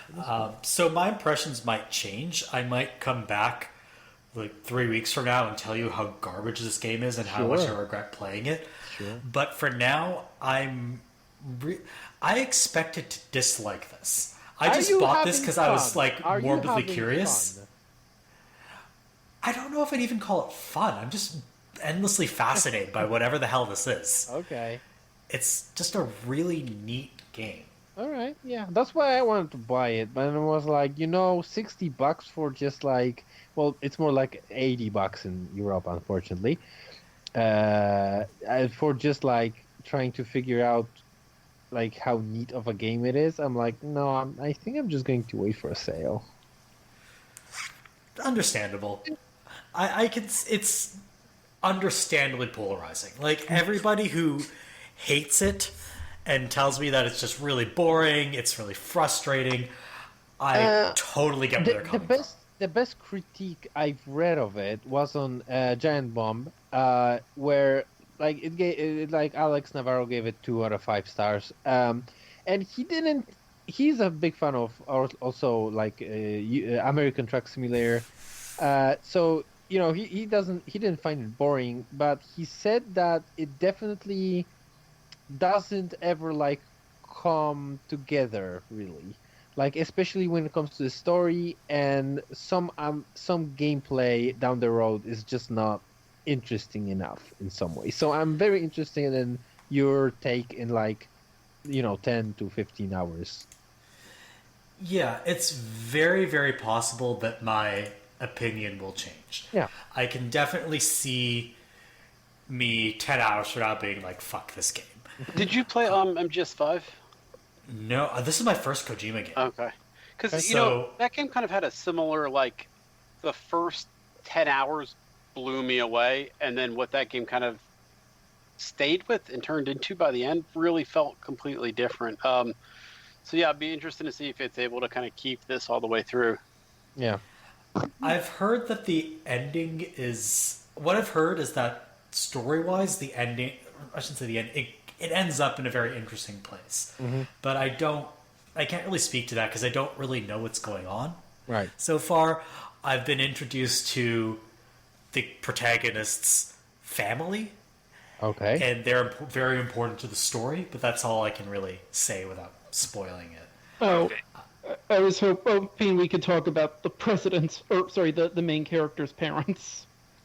Okay, so I don't know who the main character's dad is, Okay. or all I know is that the main... mild spoilers coming up. The main character's mom is the now deceased president of the United States. Yeah. Right. You're playing the president junior. Sure, No, Sam Porter. No, Bridges. you're No, playing the brother of the president junior. Oh yeah, no, I know that. I was just more thinking of just that even the concept of the son of the president treks across America is such an insanely weird narrative concept, especially coming from a non-American creator. Yeah. Yeah, It could be, are you a bad enough dude to walk across the United States? it's almost like I would say yes, Kojima picked America in particular, as the location to set the story, and it works because America is just like a big country, and you need something that's geographically big. America is such a big country that we have a band called Big Country that made an album called Big Country, whose first song is "In a Big Country." Sure. Now it's you who's pulling out the music that I've never heard of. We'll put that on the link. Does it look like America in any way, like the geography of the world of Death Stranding? The geography is very much like Scotland. Oh, okay. But that's all right. What I'm gonna say is that it's a game that seems it's a little on the nose, probably a little blunt, but it's a game that's very much Kojima being like. It feels like a reaction to a lot of the current geopolitical climate, very much a reaction against increasing isolationism and nationalism. How's the BB? How's the BB?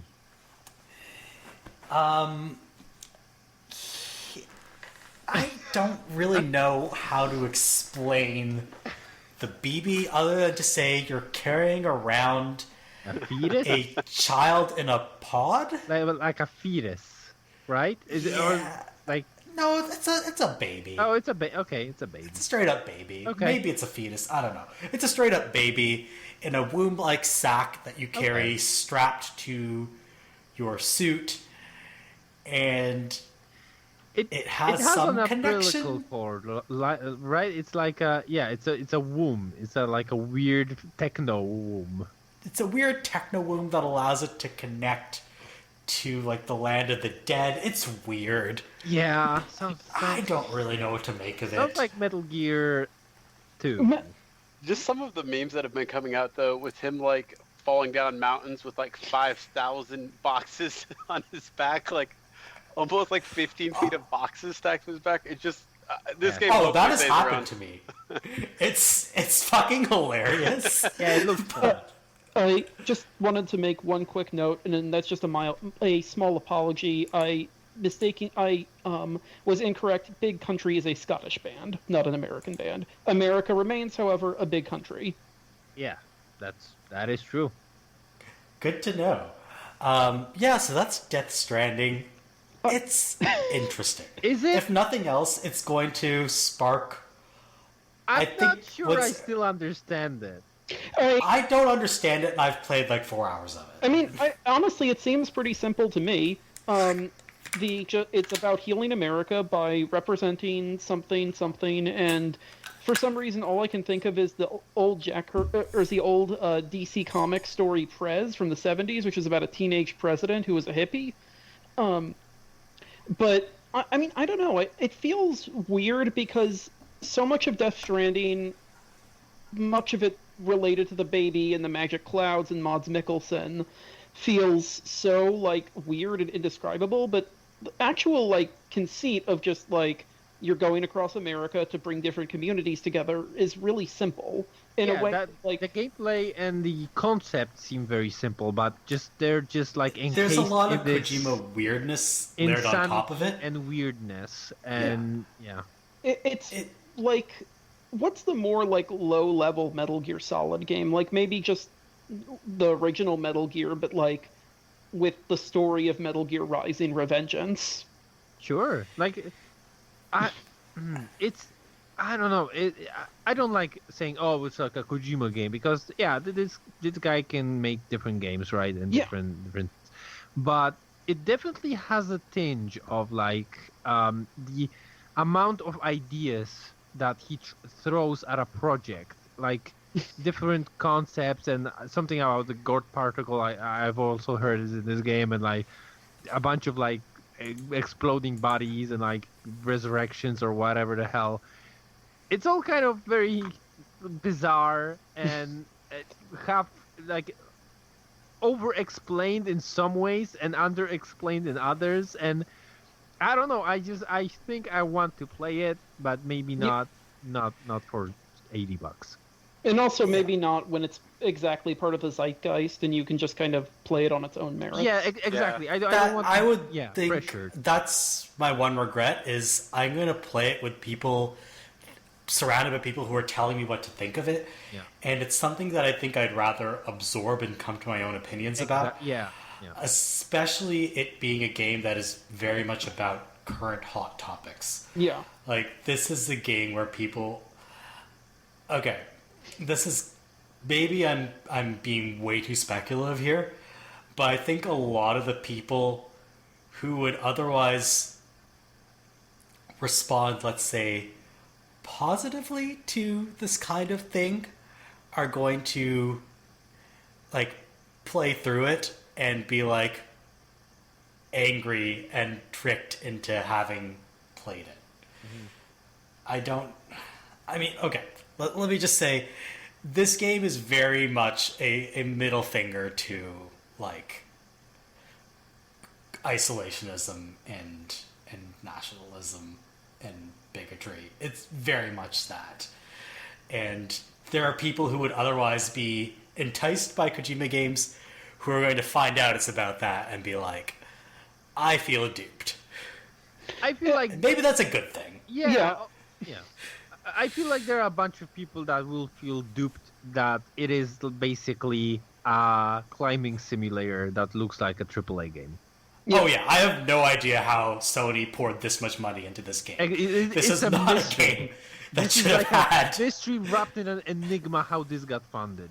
I have no, like, I am so glad this got made, and if I were in charge of budgeting for Sony, I would never have thrown this much money This seems at like an this indie game. game that got given like millions and millions of dollars. And I think that's maybe the most appealing part of it, outside of being a game about kind of rejecting kind of isolationism, is that, like, Kojima, like, obviously he got to do what he wanted to an extent while he was at Konami, but he still had to make, tactical espionage action games, and he still had to, like, work within a certain kind of framework.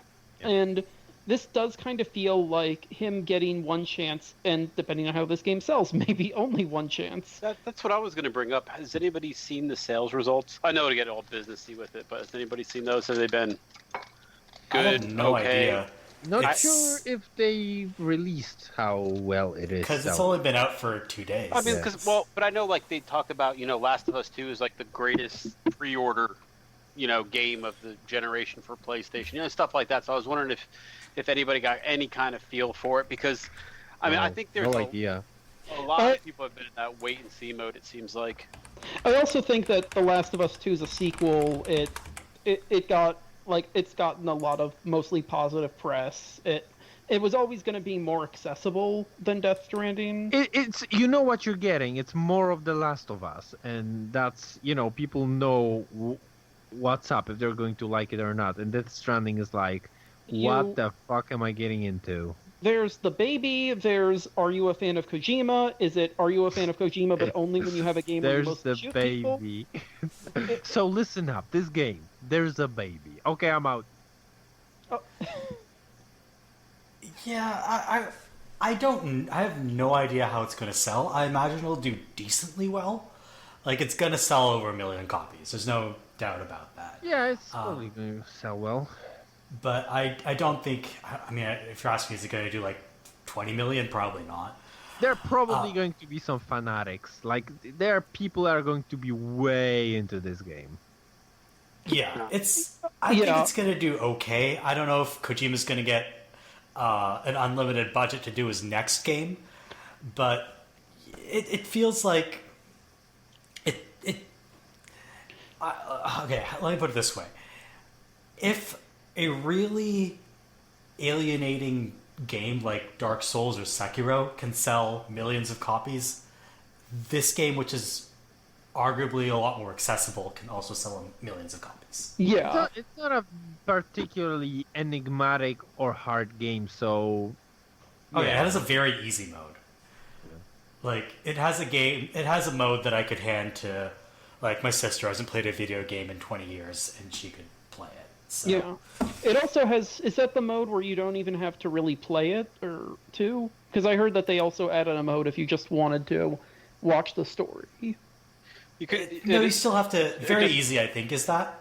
It just comes Sorry, with go ahead. the. It just comes with the DVD of The Mailman, the Kevin Costner movie. Oh, You just- hell yeah! Oh god, this basically is What If the Postman, but hopefully good. Yeah. It's So it's an interesting game. We'll see what happens with it. Maybe in 15 hours I'll be a lot angrier. All right, so that's what we've been playing. We spent a lot of time talking about that. Let's move on to the main segment of this podcast, which is talking about war in video games. So yeah, I was thinking about this when I guess Veterans Day and whatever else on my mind. I was trying to think about. I know we talked about Spec Ops here and there and a couple other games, but it's weird because it just seems like we go through these cycles, right? And I guess it's the Call of Duty release, right? Oh yeah, Modern Warfare came out just last month. Yeah. Correct? I always kind of feel like there's this weird, like take on, war in games and stuff. And it doesn't have to be like strictly, mill sim type games, but it seems like, like we kind of have gotten to this like release cycle of when's the next big war game going to come out. And it feels like it's been like that for a while now, almost like a sports game. Oh yeah, Call of Duty is basically a sports franchise now. Plus, you get the B tiers too. Although I Yeah, guess Battlefield's Battlefield. an A tier too. Yeah. Yeah. Even they're trying to branch out and do other stuff with it, where it seems like Call of Duty, they got out of their comfort zone of Modern Warfare for a little bit, and then they went right Yeah, back they to did it. an Infinite Warfare and Advanced Warfare. Ghosts and Wait, did I make up Infinite Warfare? No, Does no, that you did exist? not. Okay. I have no idea about. So I'm actually probably going to get this year's Call of Duty because it's going to come for free with the graphics card I'm about to order. So I might actually have thoughts on that in about a month. But otherwise, I've been almost completely outside of this military shooter genre. I've played like Battlefield Bad Company 2. I've played the Medal of Honor reboot, and that's basically it. I just for my own context, I've only played the first Modern Warfare and Spec Ops. Oh yeah, I've also played Spec Ops The Line. I have never played a Modern Warfare game ever. Well, even outside of those games, though, I think it's what you're seeing right now with a lot of the military games are just in general. There's a lot of let's make the good guys the bad guys the good guys. A little bit of fuzziness of what's going on. So kind of a weird time right now because it used to be very like, here's what I was thinking. So how like in every kind of like military game that's out right now, you play as like these Spec Ops badasses who like. They're not just like regular dudes. And they all have or nicknames anything. like Soap. Yeah. It's just aliens, but without the alien. Right. And I was just thinking, I don't know if anybody's ever going to come along and actually try to make an actual, military sim game where like you're the, you're the NCO in charge of getting people into certain schools so they can go be the, Spec Ops badasses or whatever. But Pulp, you might be able to weigh in on this, but I think that's just Fire Emblem Three Houses. Yeah, very much. But here's what I was thinking. I think my first and maybe favorite military war game, whatever you want to call it, was the Close Combat series. I don't know if anybody's played those. It's an RTS. Yeah. It's not a shooter. But I remember one of the big things about that when it came out. This was crazy what they were going to do. It was you give the orders commands. However, if they're getting shot at, they might not listen. They might go ahead and run away from the battle. And it was at the time that was introduced as like the amazing AI of like you can't just tell your guys to go, hey, charge this machine gun nest. They'll be like, nah, we're good. And it's been interesting to see that kind of make its way into like RTSs where now you've got like Company of Heroes where like basically the core of the game is to retreat your soldiers at strategic times. And Company of Heroes, I think, was a pretty well-received RTS of the generation. So stuff like that, I think, is kind of where they're trying to get some of the realism back in, where in some ways, like war games of the past have kind of just been, StarCraft or whatever, hey, click here and go, and I don't care if you get blown up. Yeah, you can't really sacrifice people in Modern Warfare games anymore. Which I understand. Yeah. Yeah, and I mean, Sorry, go ahead. I was gonna say that RTS games also have this other issue because, like, you get the whole like aspect of kind of building a civilization or building a military front and then trying to kind of like keep it going, but it's just that. Like, there's really no other perspective unless you're playing like a story mode and they just explain why you need to not die. Yeah, absolutely. There's been some pretty good ones. Man, I can't remember what the Full Spectrum Warrior. I think that's what it was called. Do you guys remember that one? Yeah, I remember the name. I don't recall what it was about. I think what they try to do is kind of blend that RTS with the shooter, where it's less you being the person shooting, but more like you giving the commands almost on the ground, like a ground level commander.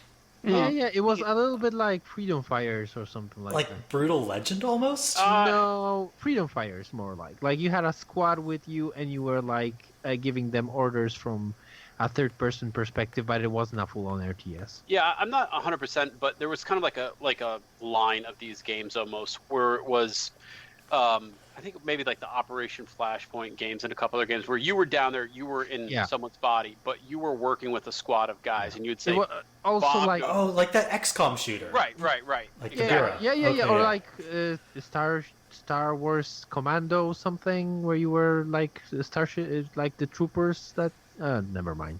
It wasn't. There's been a Star Wars game. For like it's an Xbox game that was. But I thought those were pretty interesting. And a lot of those types of games kind of just get lost to history, and you wonder what types. Like even Ghost Recon was a way more tactical series. Whatever you want to put into it, what does tactical mean, right? But there's a lot of games like that had a lot more going on to it, and you've seen them kind of fall by the wayside for people who are trying to keep up with the juggernaut that is Call of Duty. Yeah, I think there are other issues too, like the fact that just those games are often kind of bound to like a PC and mount and keyboard system, and so they don't really have they can't really penetrate consoles. So there's that kind of one mechanical issue, and I don't know. I think Freedom we Fighters figured out was pretty FPSs on consoles eventually. Freedom Fighters was pretty good when it came to like controlling like your squad, and Full Spectrum Warrior I think also came out on Xbox. Oh, okay. Yeah.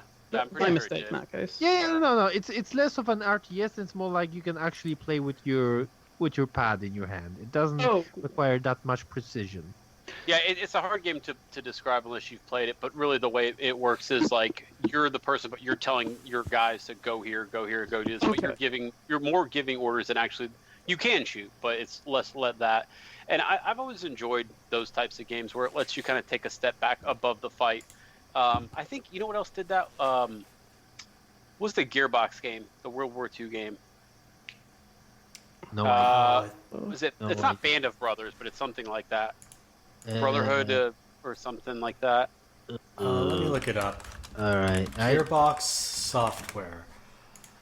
Our favorite. Brothers in Arms. Brothers in Arms. There you go. I kept wanting to say Band of Brotherhood or whatever, but that game kind of had some of that. So I like the idea of being like almost like the squad leader on the ground, giving the orders.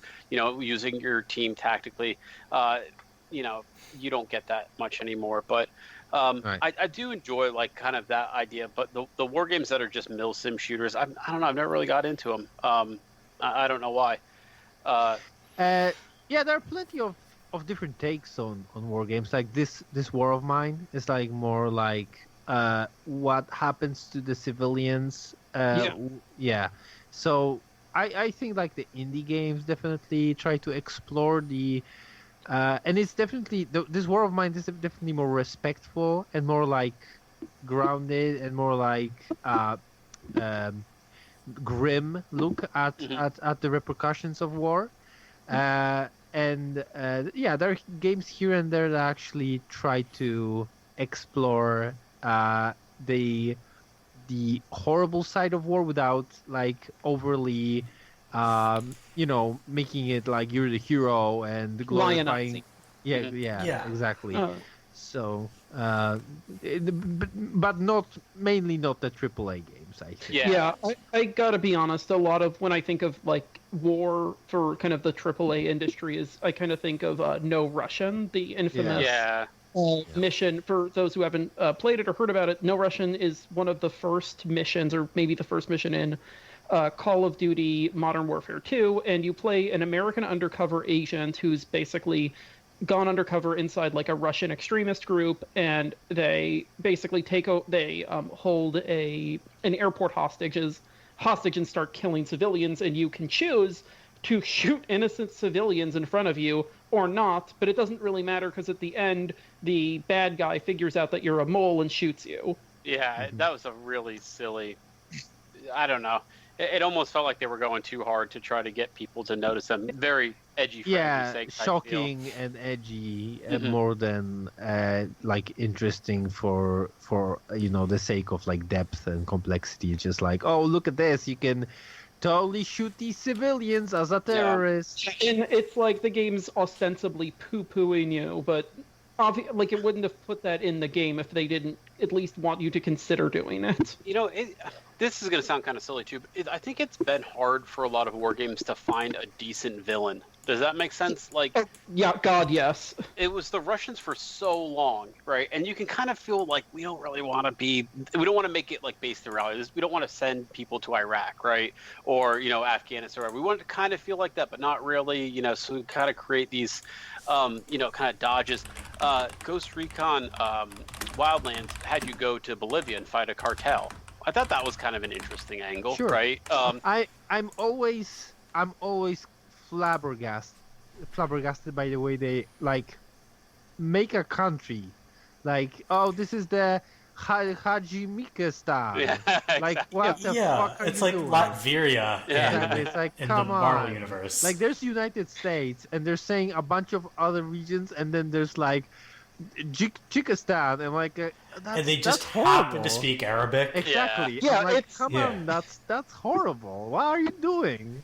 Because the newest Ghost Recon, what they did is they basically went the PMC route, right? So you're going against this like tech guy who's basically Zuckerberg, who goes and buys like a chain of islands and hires a bunch of basically like private military contractors to guard his island, and those are the bad guys, which is kind of fun, but it's so hard to like do that badass spec ops guy versus so many other countries' militaries. It just doesn't make sense. So it always has to be, how do we get the Russians into this game? And it can feel ridiculous sometimes, but I really noticed that like they really love to have the Russians as the bad guys, I think that always kind of takes away some of the silliness, because it's always like, what would really happen? Has anybody played?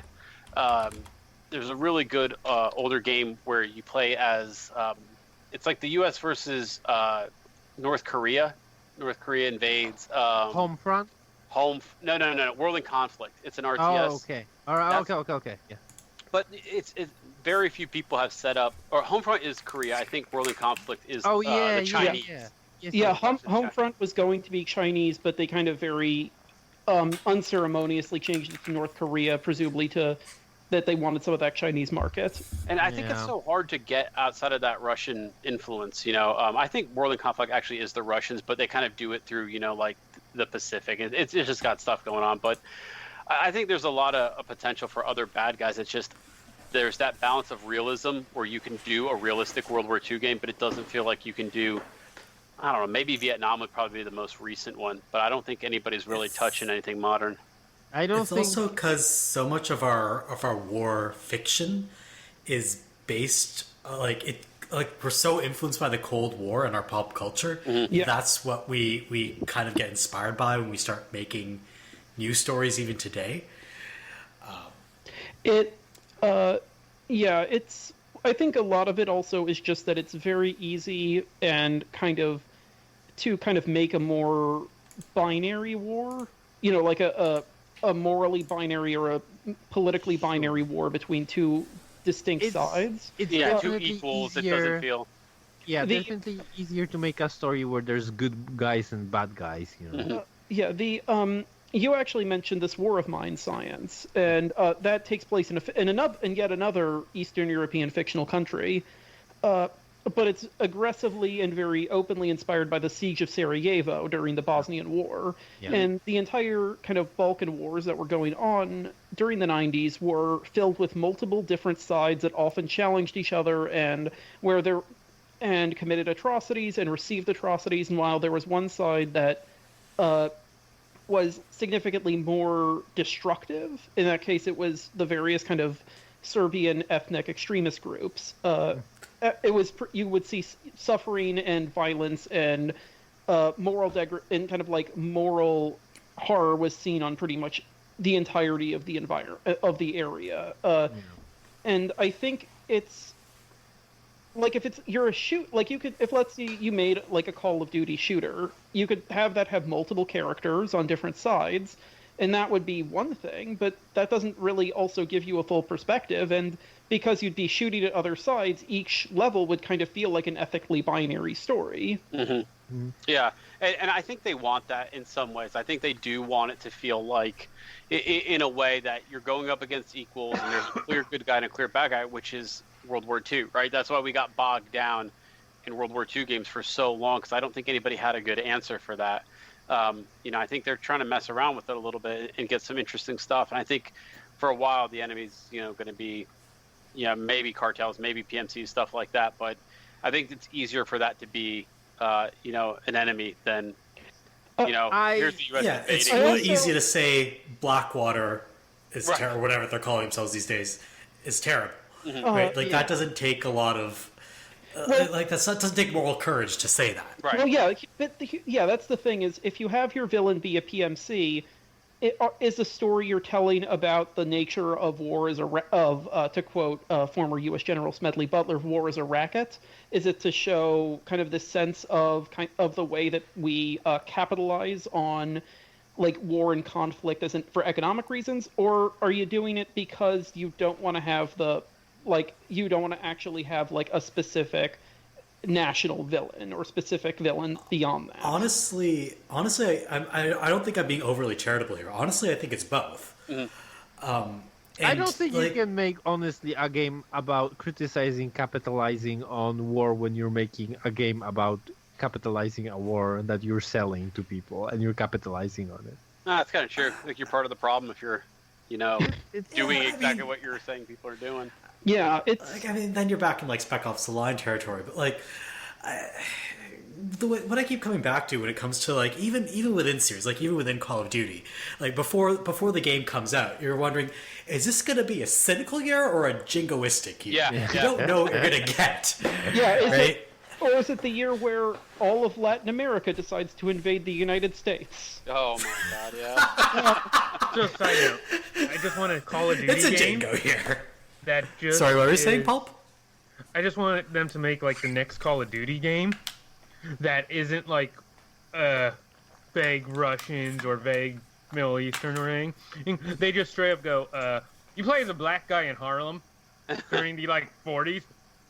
Just that's the entire Call of Duty game, just like super thing, and just go like, we know what you frat boys buy. You're buying Madden this year, aren't you? So that's basically just like Battlefield Hardline, but in the past. Yeah. Well, because Battlefield 1 did a lot of kind of, or not Battlefield 1, sorry, they try to do a lot of that. Battlefield 1 and the return to World War II and Battlefield try to do a lot of that kind of stuff, like retell stories, from different perspectives. And I thought that was really interesting. And I was talking about the mission that was I think it was Norwegian raid on the hard water plant where the Nazis were trying to make nuclear water. I don't know how it works, but deuterium. Yeah. So it was like some kind of water that was going to be. They did something to it, and it was going to let them make bombs with it. Use it in nuclear fusion. So it was this crazy commando raid that actually really happened. They try to have you play that, and I thought that was a cool angle, and like especially some of the World War I stuff. Like, hey, here's like there was actually this weird World War I unit of Italian guys who carry like these giant machine guns and wore armor, like they were from the 1600s, and they like bullets are bouncing off and they're just mowing down people. They're like walking tanks, and those are the kind of little things I think you can still tell some cool stories. Historically, but you got to be a little bit more imaginative than I think what Call of Duty has been doing with this. Who are the enemies in this one? It's got to be Russians, right? I mean, is it some kind of Oh, it's Russians, but they're attributing American atrocities to the Russians. It's not going well. Yeah. Actually, mentioning the atrocities makes me want to kind of talk. I feel like we should talk about Spec Ops at some point because it's probably the most overt example of kind of a war game that's trying to juggle the actual history of war games. Yeah. I think they take it head on, which is smart. They don't play like, that they don't act like those games exist. I think that's really, really smart. I think it leans a little bit heavily sometimes on some of the Heart of Darkness type feelings, that it's trying to bring home. But the game itself works really good. I don't know for sure. I don't like that. I don't know if this makes sense. Like, I know it wants you to experience the moment, so it takes a lot of control out of the player's hands. Do you know what I mean? I know exactly what you're thinking of. Yeah, so I'm like, okay, well, I probably would have done that if you didn't make me do it, game. I mean, honestly, even before I knew it was what the scene was coming up. So I didn't really like that because sometimes it kind of feels like it's rubbing your nose and like, look at you, you're a bad person. But I'm like, well, you made me do it, so who's the bad person here, game? But I think it's good to have games that kind of force you to do that, and I think it's good to have games that allow you different options. I don't think it handles it super well in Spec Ops, but that scene is still very intense. Yeah, and it's the best we've got. I mean, I don't think, and like I think Merve was saying, Call of Duty, a lot of times people assume it's just super red, white, and blue and jingoistic and stuff. But when you play it, they do try to be a little subversive here and there. They do try to kind of, get some digs in, and stuff like that. And I think it's smart, kind of try to be as balanced as you can. But I just don't know how many Call of Duty players even care. I mean, I think a lot of them just go right to the multiplayer, but they do. I mean, like, I'm gonna be a little bit of a dick here. If every year you're gonna put effort into making a story that is subversive, and then the same games media outlets are just gonna call your game jingoistic crap regardless of the story you put out there, at a certain point you're just not, like, the incentive to make the story good is just not there. Like, the players don't care. Games media outlets just flat out lie about what your story is about. Like, at a certain point, why give a shit? Yeah. And I understand why they make this, like, I understand why they've just become the villains that everybody always said they would become, and made up a fake ass story where Russians committed American war atrocities. Like, I understand why they do that. That's what the incentives have pushed them towards. It also, and I hate to say it, but when you're making one game every year in the same series, even if you're shuffling it off between teams each game, eventually the subversive stuff is gonna be grinded out. Mm-hmm. Yeah, it's no longer subversive. It's been done 10 times. Well, think about like what Call of Duty Advanced Warfare tried to do. I know you guys didn't play it, but this was the one where they got Kevin Spacey, and I think it got like I actually played that. Yeah, and I think they got like actual Hollywood Kit writers. Harington as well, right? No, Kit Harington's the bad guy of the next one. The one out. Oh, Infinite Warfare. Yeah. The game that I didn't know if it existed or not. Right. So like they actually, I think they got like, if I said their names or if I looked it up for the writers, you would recognize it.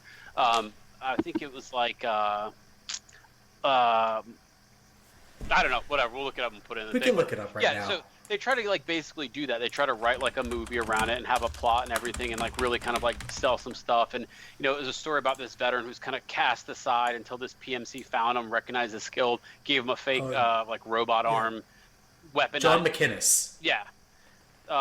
Sent him back out there and let him go do his thing. But this also gave us press F to pay respects. So, okay. I mean, yeah.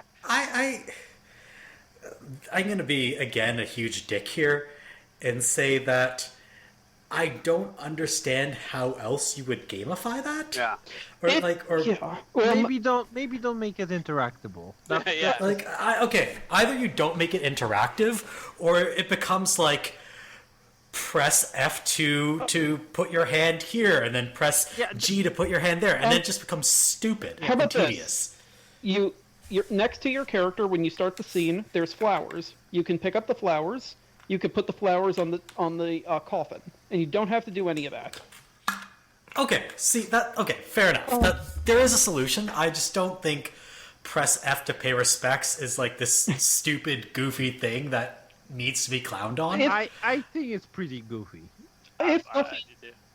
I do. I think, like, if you take it out of context, yeah, it's goofy as hell. It was pretty goofy. I didn't bring that up to like get into, but I guess what I'm saying with this is like what I think what we're trying to say. They tried it, and then people were like super jingoistic. You know what I mean? Like, and they went off on it. And then the next year, I don't know if it was the next one or the one after. They're like, forget it. We're not even doing a single player.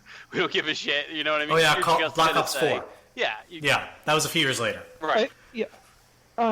Just as one side note, as bad as press F to pay respects is, and as clumsily as it's done, it's still not the worst, because Batman Arkham City had a part where you could go to the section where Batman's parents were killed, and you can press X to mourn parents, and you get an achievement, but only if you continue mourning them for 30 seconds.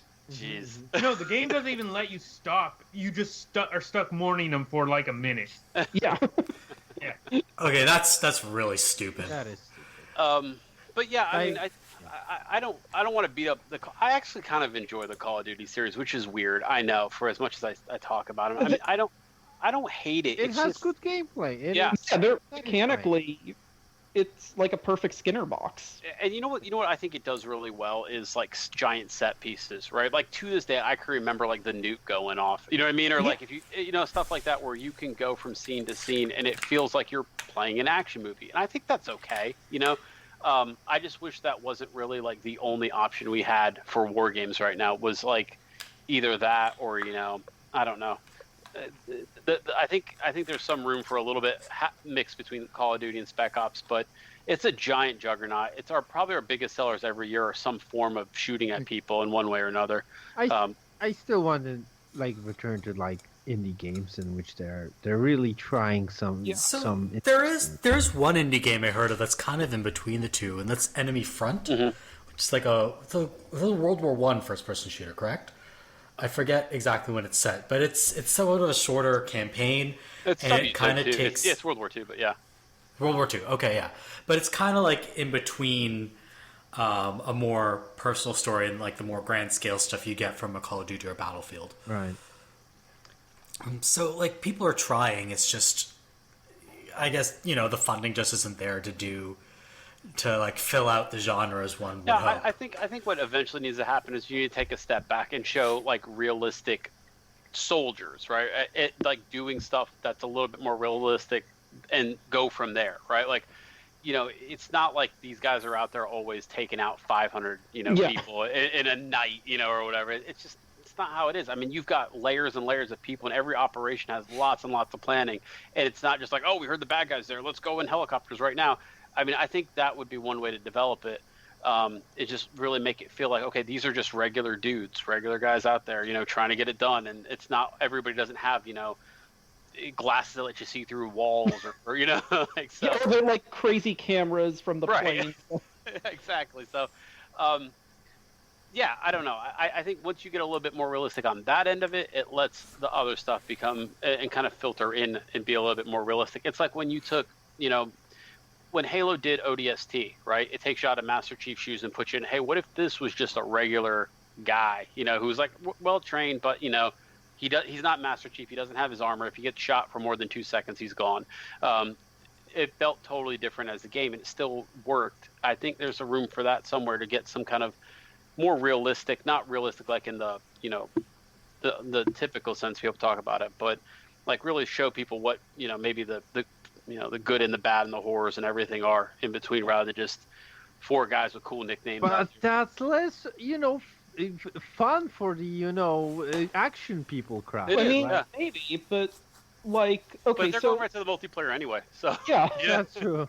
And okay, so the thing I'm about to describe does very quickly go into actual full-on gunplay, but I really liked, and it's technically not a war game, but I really liked the part in Wolfenstein: The New Order when you come out of the coma and you're kind of having trouble moving. Mm-hmm. Yeah. Like just even little vignettes like that, I think, like trying to actually show people dealing with trauma or trying to just actually get the logistics working. Right. Uh, Before he turns into a murder machine. Yeah, like maybe a game where you're basically working as the kind of like on the side as the person helping with the operation, and your goal, it's almost like a puzzle game where you'd have to actually figure out what's going on and communicate it to the actual like to the people on the ground. Yeah, Right. I don't. Has anybody played any of the Arma games? Yeah. Because that's kind of what I'm describing. Like I think that game actually does a little bit of what I said. Like it literally puts you in like the boots of someone who's just a regular guy. But I still but- think that it's like dehumanizing for your enemies, right? They're just like targets, and there's a lot of military lingo that just, Well, that game is so. Short story. When I was in the army, like I actually played Arma. It was like one of the things they trained us on. It was a little bit different. But they would actually like, show us this game and be like, okay, here's like these scenarios and stuff. It was something we actually worked on, but that's kind of like hyper realistic, right? In like the realistic sense of, one bullet and this is how much your gear weighs and stuff like that. But it's not really what's getting out to the masses, I think.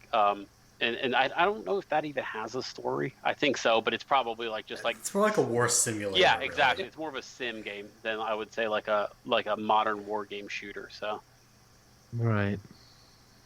but yeah, I guess when I was in the army, we played Arma, and then the other thing we used to do was EST, which was another video game we played, where they hook it up to like a real M4, and it's like shoot, don't shoot scenarios, and like it shows videos, and if you decide to shoot, you have to explain why, or if you don't shoot, explain why.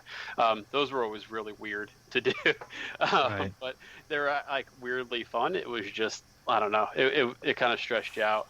But they've tried a bunch of times to really get people into like these types of serious games. They just never really worked out. They just don't seem to have a mainstream audience, which is kind of a shame. Yeah. I mean, I think part of it is they're actually like, you could probably dig this up online, but if you find like a control list for Arma 3, it's ridiculous. Like there's a button for everything. Do you know what I mean? Like it's one of those things where the game it's so committed to realism. It just goes too far in one direction. It is and it isn't, because it's like you can in Arma you can still kill some people and then you don't really feel the repercussions of it, right? Because it does weigh on a human being, and to sidestep all of that, it's like you ignore a lot of like the trauma and humanity in these stories. Yeah, so it's realistic to the extent that it's simulating the mechanics of combat rather than right, exactly, the emotions associated with it. it. That's a good way to describe it. Yeah. And that's also just admittedly mechanically hard to do, because if, let's say, you're telling a story through a shooter about a soldier and you're in an environment that's incredibly traumatic, you have to basically develop all of that in a way that do you design it in a way with the hopes that the player themselves becomes traumatized or scared, which is, you can't control that, and if that's not working, then your scene is probably not gonna help so well. Or do you try to add forcible changes, gamify it again? So it's like a status effect, PTSD, which is it's probably not going to work very PTSD. well. Oh, I can't do anything. I got PTSD. Yeah. For 3 days. Dang it! I need to drink like this potion. Yeah, Skyrim, but you go through with an extra purple meter for PTSD.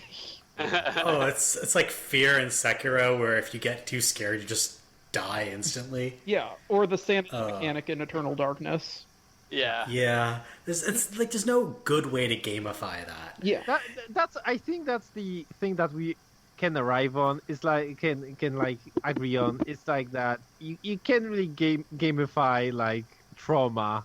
It's not. I mean, Hellblade tried. Yeah, that's true. Some people said it did so well. I would disagree, but I realize that my opinion on Hellblade is wildly unpopular. So, but yeah, it's very hard to depict the human toll of war, and some games try to get at that, like Spec Ops: The Line does. Yeah.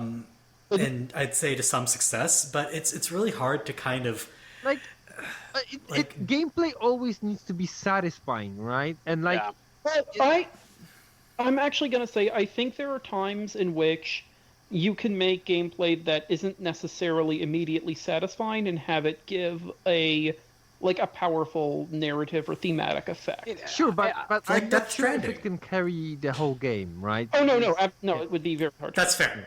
Like there are times when like having a character struggle through some section Oh, of like the Metal game, Gear like crawling Solid on the floor for a 4. little bit. Yeah, I think- like Go ahead.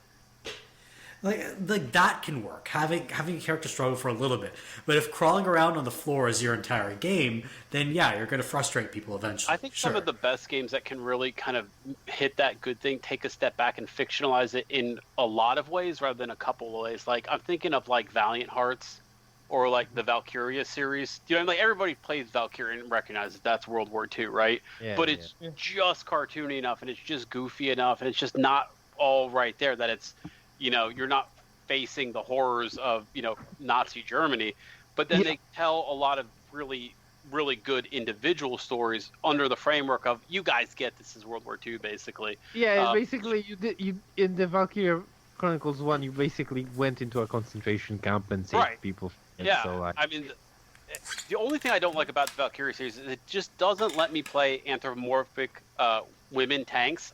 I can't really. Jesus Christ. You know, Oh god, this is like last episode we talked about not Conti every Collection. game can cater exactly to your particular. I just gotta have it. Yeah, Otherwise I can't. get it, but you can't always get it.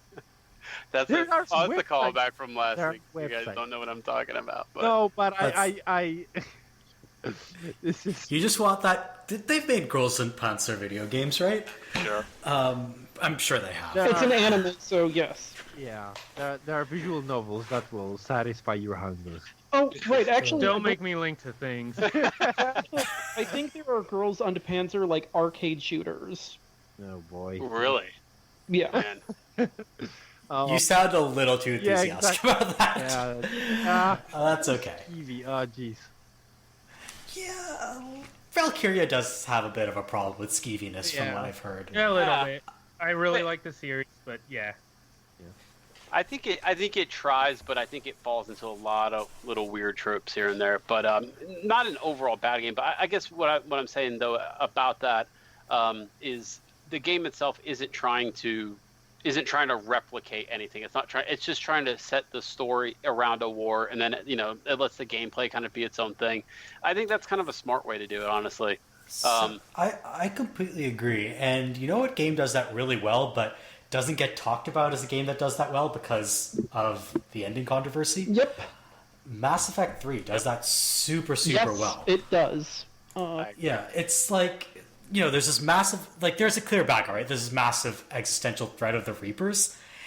And the entire game is about all the internecine squabbles between the various alien races that are coming to a head that are preventing them from facing the alien threat. Yeah. And so it's all these stories about how even in the face of a common enemy, geopolitics still matters. Yeah. And I don't know any other game that does that, or any other story for that matter, that does that as well. Side note. Ye- You guys want a Mass Effect 3 hot take? Sure. I did not actually enjoy the original ending to Mass Effect 3. It Oh, yeah. did not bother me.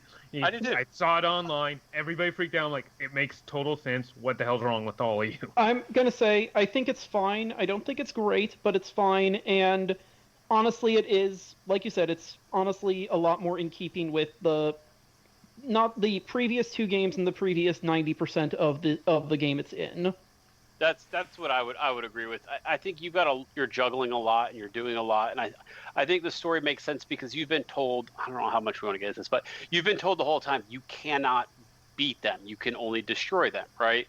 Yeah. So if you try to synthesize, if you try to control, you get the bad ending, basically. You failed. You didn't listen to what 3 games were trying to tell you. This is inevitable. This is part of, Oh. you know what I mean? I'm not necessarily sure. I think Control work is arguably. I think both Control and Destroy and Synthesis all have their problems, but I think they do try to at least reference the fact that this is a series that's essentially built on the corpses of like civilizations or societies or people who were constantly using kind of slavery or forced servitude or kind of genocide. Like every single conflict kind of just stems from. Yeah, we've talked about that lately. It's popped up here and there, just in our general talks about Mass Effect. But I think a lot of people say, like Ashley, for example, oh well, humans aren't treated the same. I mean, I think there is a lot of points you can make that the other council, species are very anti-human, and they're basically trying to keep humanity in the dark very purposely to kind of do what. Especially the first game. Yes, that kind of goes away by the second. Yeah, The first game especially. Yeah, by I the say second. don't listen to Ashley. She's a space racist. She's a spacist. Yeah. That, I disagree. I really do. I think she's got reasons for what she believes, and it's that humanity isn't in the position of power. Does that make sense? Like, But she's also the person who says that she can't tell the aliens apart from the animals. that's true. Yeah, that's Yeah, Yeah, that is would- kinda I would racist. take everything she says with a grain of salt, at least. But yeah, and I think like, regardless of, the value of each of the three endings, or I guess the fourth one, if you want Shepard to just let the war end with everyone dying. yeah. Is that they basically are all kind of in keeping with the series where, like, as you go in the past, every single conflict was basically either ended with, like, genocide or subservience, and with, like, kind of cowing a population, or having, like, a wildly crazy alternate possibility, which is the synthesis equivalent. And I think that's perfectly fine. But don't you feel like by the end of Mass Effect 3 that you've kind of like in a way, like you've been through a war, right? Like it's like, absolutely. Like by the end, you've lost people, you've failed like lots of times. You've made hard choices that like there was no way to win. So I feel like that's a really good example of talking about like a war in a game where it just feels like by the end it's like, damn, like you can look back on everything from Mass Effect 1 to 3 and it's just a lot's going on there. But It's such an interesting position to put you in as a player because you're essentially a diplomat with a gun. yeah, that's, And and it works really well because the whole series kind of structures as like kind of a bit of a thrill ride, right? Like it's like 30% hard science fiction and kind of 70% like space fantasy stuff. But there's something kind of like nice where from Mass Effect 1 where you're going and trying to maybe help one person to Mass Effect 3 where you're now essentially trying to be a diplomat who's also kind of stuck being an errand boy or errand girl for this other like recalcitrant space government while also trying to like work with your different friends who've all kind of grown over the course of this adventure. And like you get the sense of like we need to get an army. What kind of army you get is up to you. And the reason they're resistant isn't necessarily based on anything you can do. You've got to convince them, one, that you belong, and two, that the threat is real. And that's a very hard position to put a player in, right? Because usually the games, kind of start out with, okay, you're the super badass and everybody loves you, and everybody knows that the bad guy's out there and you need to go stop them. Very few times does a game sit back and say, okay, well, they don't believe you and they don't think you're the right person anyway, so good luck. Yeah. You know what I mean? And it's also going back to like just this war of mine for 1 second, or rather to the thing with the Bosnian War, because I recently read a book about the Bosnian War, and one of the things that really kind of shone through is that even when it was people who kind of all agreed up with each other and all knew the severity of the situation and were all trying to like help develop the peace talks and the kind of like the foundation of the new governments, they still constantly got into fights. Fights which were often like kind of pointless squabbles because there was just this underlying discomfort with this concept of an alliance. And especially in like the Mass Effect universe where there is a lot of history where different factions have betrayed each other in the past, and now even if they have all the reason in the world to trust each other, that betrayal is still in the back of their minds. And also it like kind of gives like a gravitas to every single like fetch quest. Do Do you know what I mean? Yeah. Because like you're doing this to make these people believe in you a little bit more, right? Exactly. So like, yeah, I like that. That war readiness stat I think was a really smart way of doing it. Is just Yes. it's a measure of what you've done, really. And it's also just it's an interesting look at war because it's basically just a purely mathematized, like quantified version of how powerful your army is. Right. Yeah. And then, but it makes sense because the way you build it is like you were saying, like through diplomacy. I mean, you can't do it alone. You can't be, the badass Master Chief that saves the universe. So that whole. I don't know. I know we've probably debated this more times than one, but I was okay with the ending too. There was no winners, there was no losers. It was just you had to go do a hard job, and you made a lot of tough decisions with a lot of sacrifices along the way. And it makes sense that the game's entire theme being sacrifice, that Shepard doesn't make it. You know what I mean? I think that was that the number one main problem you think people had. Honestly, was that Shepard? I honestly have no idea. I think I know. Yeah. I know the thing that a lot of people didn't like is the sudden and magical ghost kid that could save everybody. And I'm just like, did you guys play any of the other ones? The final boss of the first game is literally a skeleton controlled by a robotic ID. It jumps around. Yeah. And I'm pretty sure think, that... Yeah. Go ahead. I think that a lot of people had problems that this series was a lot about like subtle choices and different like repercussions, and at the end you had like a green light, a red light, and a yellow light choice, and all of your different decisions in the whole of 3 games came down to like 3 basic choices. And how else do you do that? I thought that same thing. What I'm gonna say is that like that's something that you understand as being like the only way you know that the other choice is similar to the choice you picked is if you go back and pick that other choice and actually see the difference, which is not the experience of actually playing the game. Yeah. It's a really weird complaint to me. It's like it's the same complaint that people level at Telltale games. Well, I picked the other option and it didn't mean anything. Or it didn't change anything. Well, you only know that because you went and picked the other choice, right? It's not the experience of playing through the game. Oh, yeah. Also, like, a lot of Mass Effect 3 is about making the big choices, but a lot of it is also about kind of like about the choices you made having kind of come home to roost. However, while I definitely agree with Science and Pulp, I think there is one reason why people hated the ending that's a lot less based on kind of those things. I think people just wanted an ending to have, like, Shepard blow up the Reapers and then ride out into the sunset with Garrus and Liara. Yeah, I agree. And people didn't get that because, I mean, honestly, I don't know. Like, I don't think that was ever something that was obviously going to happen. Yeah, I don't either. I mean, I think the whole game had pretty much laid it out for you that someone, I mean, think about Morden.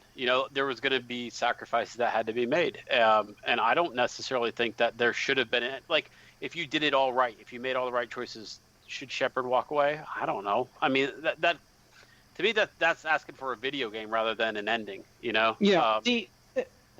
And depending on how you played Shepard, like, I think, I think it's arguable that she may have not even kind of quote, deserve to have, like, kind of a nice ending. She lived 3 games of a lot of violence, a lot of choices, at least some of which would be not well made. Yeah, exactly. And I think the other thing, too, is I think if you logically play Shepard through the 3, she goes from just a spec op soldier, like we've been talking about, going out doing badass things, to somebody who's basically realized, we're this spec that needs to be wiped. Well, according to the Reapers, needs to be wiped out because we've gotten too big for our britches, basically. And look at all these examples. I mean, look at what the Krogans had to go through. Look at what the Rachni, did. Look at, like all these examples where, you know what? Like, we've had to kill a lot of people, and maybe the Reapers are almost right, So yeah, it's interesting, but I can't fault that ending. Anyway, though that actually does bring me to thinking something else about war and war through video games, which is that, we're talking about Mass Effect 3 in really positive ways, and I do think it's a very good game, and I think that it handles what we've been talking about well, but it does have kind of a weird issue, which is by design, and it's not a bad thing. It's just kind of a weird hang up where this one character basically kind of becomes the impetus for everything in the entire story. And like you get scientists to help build the Crucible, and you never like go to actually see what the Crucible looks like until it's made. You get soldiers, but because of all that quantified stuff, they're still so it's often hard to kind of humanize them beyond like the few characters you meet. And of course, in BioWare fashion, they're almost all really well written and drawn. But it does lose this element of everyone in this group or the society or the army kind of coming together and kind of being involved. And Inquisition tries to kind of do something similar, right? But it wraps it up in all those weird war table missions, right? So you can follow the plot and you can follow the story. There is like a hidden equivalent of war readiness, right? But the way it kind of works is a little bit less overt and a little bit more. Do you care about, for example, what happens to the Grey Wardens, right? Because if you don't care, you just keep sending them on war table missions until they're more or less wiped out. But if otherwise you send spies, you send this, you send that, and you kind of manage a war a little bit differently against a group that's basically trying to wipe you out. So I think that's another way to do it. I just don't know if one's better than the other when you're talking about how does the game aspect of it work. Does that make sense? Yeah, it's definitely. What I'd say about Dragon Age Inquisition is that's almost like a more macro version of Mass Effect 3, if that makes any sense, in that you're not just concerned about like how a society fights a war. You're concerned about building all the institutions of a society, not just the military, but like everything. Right. And like, so you might have to arrange a wedding with nobles on one warp table mission. On the next one, you might have to, stop a rampaging group of, blood mages on the other. So, yeah, that's it. Yeah, it's more like a geopolitics table than like a war table, really. Yeah. So it's a different kind of feel that you get from Dragon Age Inquisition. It's not so much about like a war as much as, say, the first Dragon Age was. But I don't know. Maybe Dragon Age 4 will kind of incorporate. Maybe it will exist. You mean? Is that what you say? I just don't know what that like. Okay, I think Dragon Age 4 will get made. Yeah. I just don't know if it'll get made in a way that will make me want to play it. And I don't think it will get made in a way that will make many people want to play it. Dragon Age 4 is going to be Assassin's Creed 3. Oh, Pulp. That is ow. mean and probably not inaccurate at all. Jesus. And like I know Dragon Age Inquisition has kind of fallen out of favor in the past few years. I still think it's a great game, don't get me wrong. But like I don't think Dragon Age 4 is going to scratch the same itches as Inquisition. I think it's going to be a lot more of that kind of the scope if of it comes out. Inquisition was impressive. That's the. I mean, whether you like it or you hate, you got to at least admire what it tried to do, and it feels like it tried to do a lot, But I hear what you're saying. I think if BioWare is probably on a shorter leash, and they're probably going to be told, you know what, this one needs to be perfect, or you guys are done. That starts to feel like real stress. Do you know what I mean? And then Inquisition, for all its faults, was a game that in a lot of ways like actually swung for the fences. Mm-hmm. Like very few games would like very few games would put you in like a mission of court intrigue where you just for literally 5 hours walk around a palace and solve puzzles. Exactly. Like that's worry about who you that's dance a real big risk to put in like a 50-60 hour RPG. And I don't think Dragon Age 4 would take those kinds of risks, and that's what scares me. Like it'll just be like the safe, bland RPG with a whole bunch of microtransactions, and that's not what I want out of BioWare. Yeah. I kind of feel like that's probably not what BioWare wants out of BioWare, but such is the kind of awful situation we're in. Wait, I already figured out what Dragon Age 4 is going to be. Kingdom Hearts 4. Oh. Everyone's been Norded. God no. Actually, I like Kingdom Hearts, and I still can't get behind that. I have decided every podcast I'm on, I'm going to make a Kingdom Hearts joke. You guys are going to suffer. Well, it's better than Sonic. All right, know who's never going to be on the podcast again. You know what? I will just tag you every time I make a Kingdom Hearts joke in the site then. Yeah. I'll take Kingdom Hearts over Sonic. I can't do Sonic anymore. I don't even know what to think about Sonic anymore, but...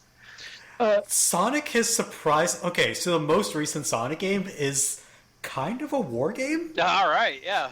Wait, are you talking about Forces or Mario and Sonic at the Tokyo Olympics 2020? You could tell me how the Olympics one is a war game later. I was thinking of Sonic Forces. I thought you were talking about the movie. Like, it might cause some wars to break out. Oh, it calls some wars in the fandom, maybe. Excuse me, we're joking, but it's not a laughing matter. That's why they call it war. Is that a line from a Sonic game? It's not an exact line, but it's my best recollection of the line. Oh, the line from Sonic Forces is specifically, "None of this is good, Vector." That's why they call it war.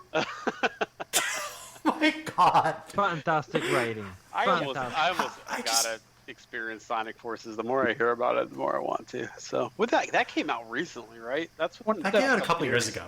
Yeah. Yeah, it was a platformer that came out the same year as Mario Odyssey and A Hat in Time and 2017. Wow. Man. Yeah, I don't you can't. Every 3D platformer is going to, in a year that has Mario Odyssey and A Hat in Time, is going to appear deficient by comparison, you know? So I want to cut it some slack, but it's a Sonic game. It's most famous, aside from that war line, of featuring a very advanced character creation system, which is basically just doing what fans had kind of wanted from Sonic. Yeah, that's forever. what you make your avatar. Yeah, making right? their own Sonic Sona. Yeah. But Sonic no, Sona. How are we? Sonic Forces How are we talking came about out. Sonic? I don't know. Because legitimately, Sonic Forces is about a war. Okay, fine. I give up. Science. I kind of do. Science. Do you? You know what? I kind of give up too.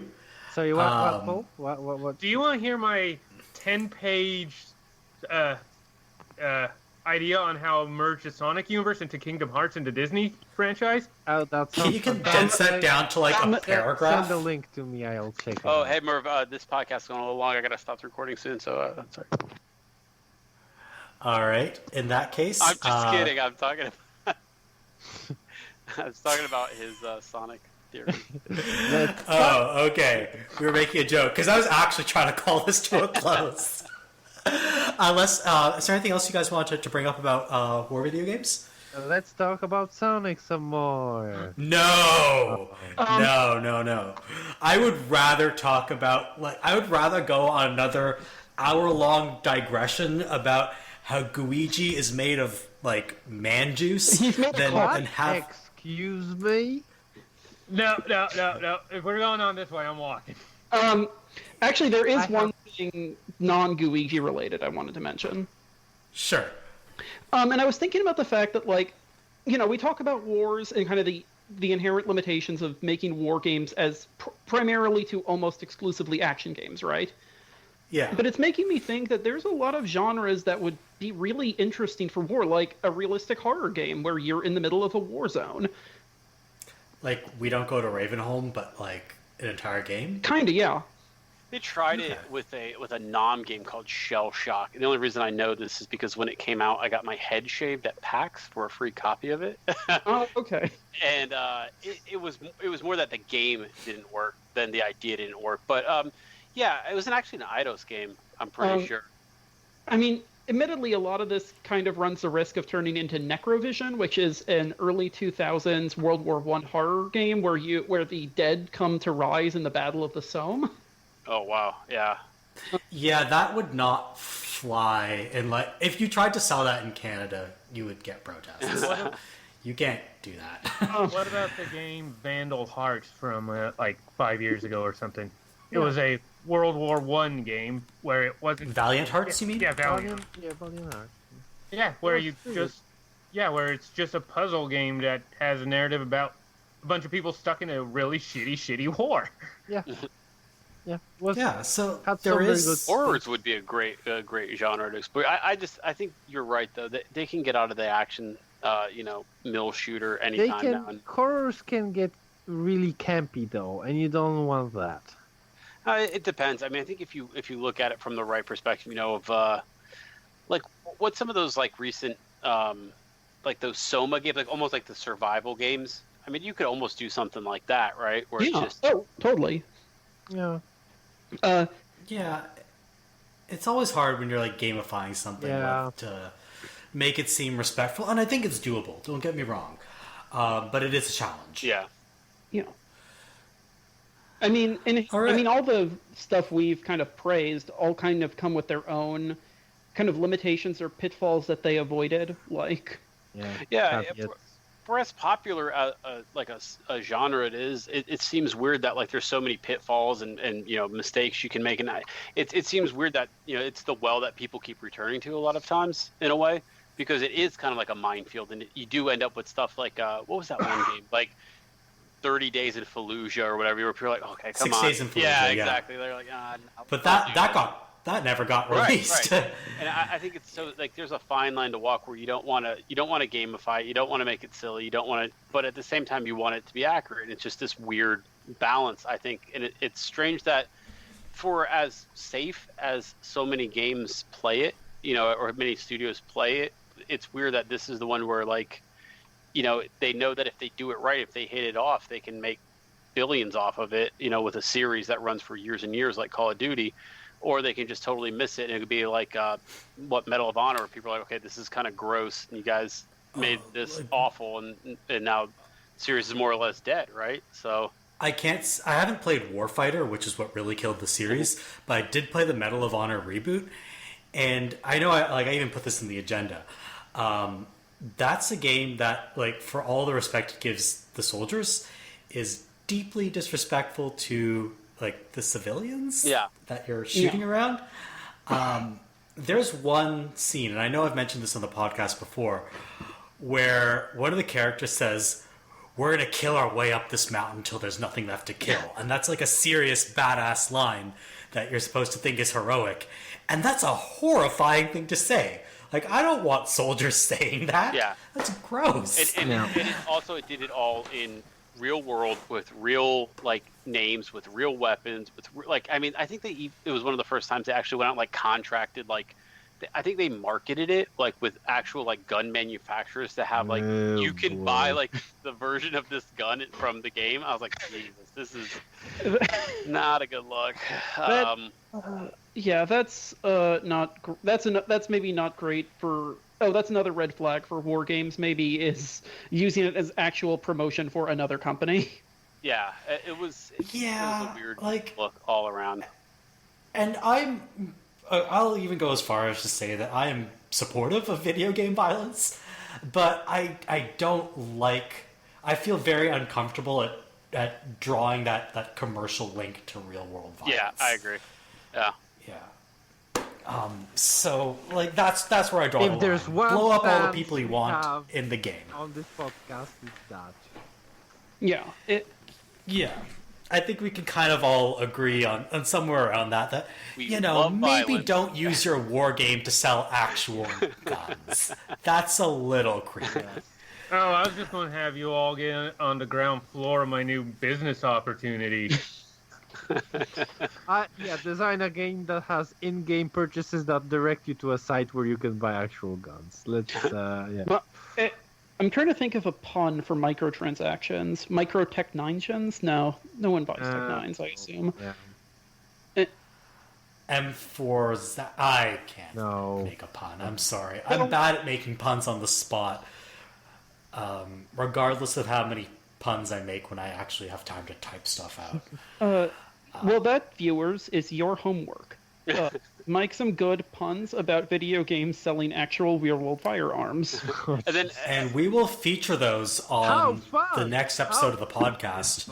I'm serious. Like, if you send us a pun, we will read it out on the podcast. So please send me your worst weapon puns, I guess. Send us your puns about this horrifying concept. All right.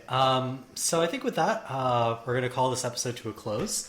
Thank you to Pulprobot, Kappa, Wolfman Jew, and Science is Bad for being on this podcast with us and for having what I think was a really interesting discussion. Thank you, Merve.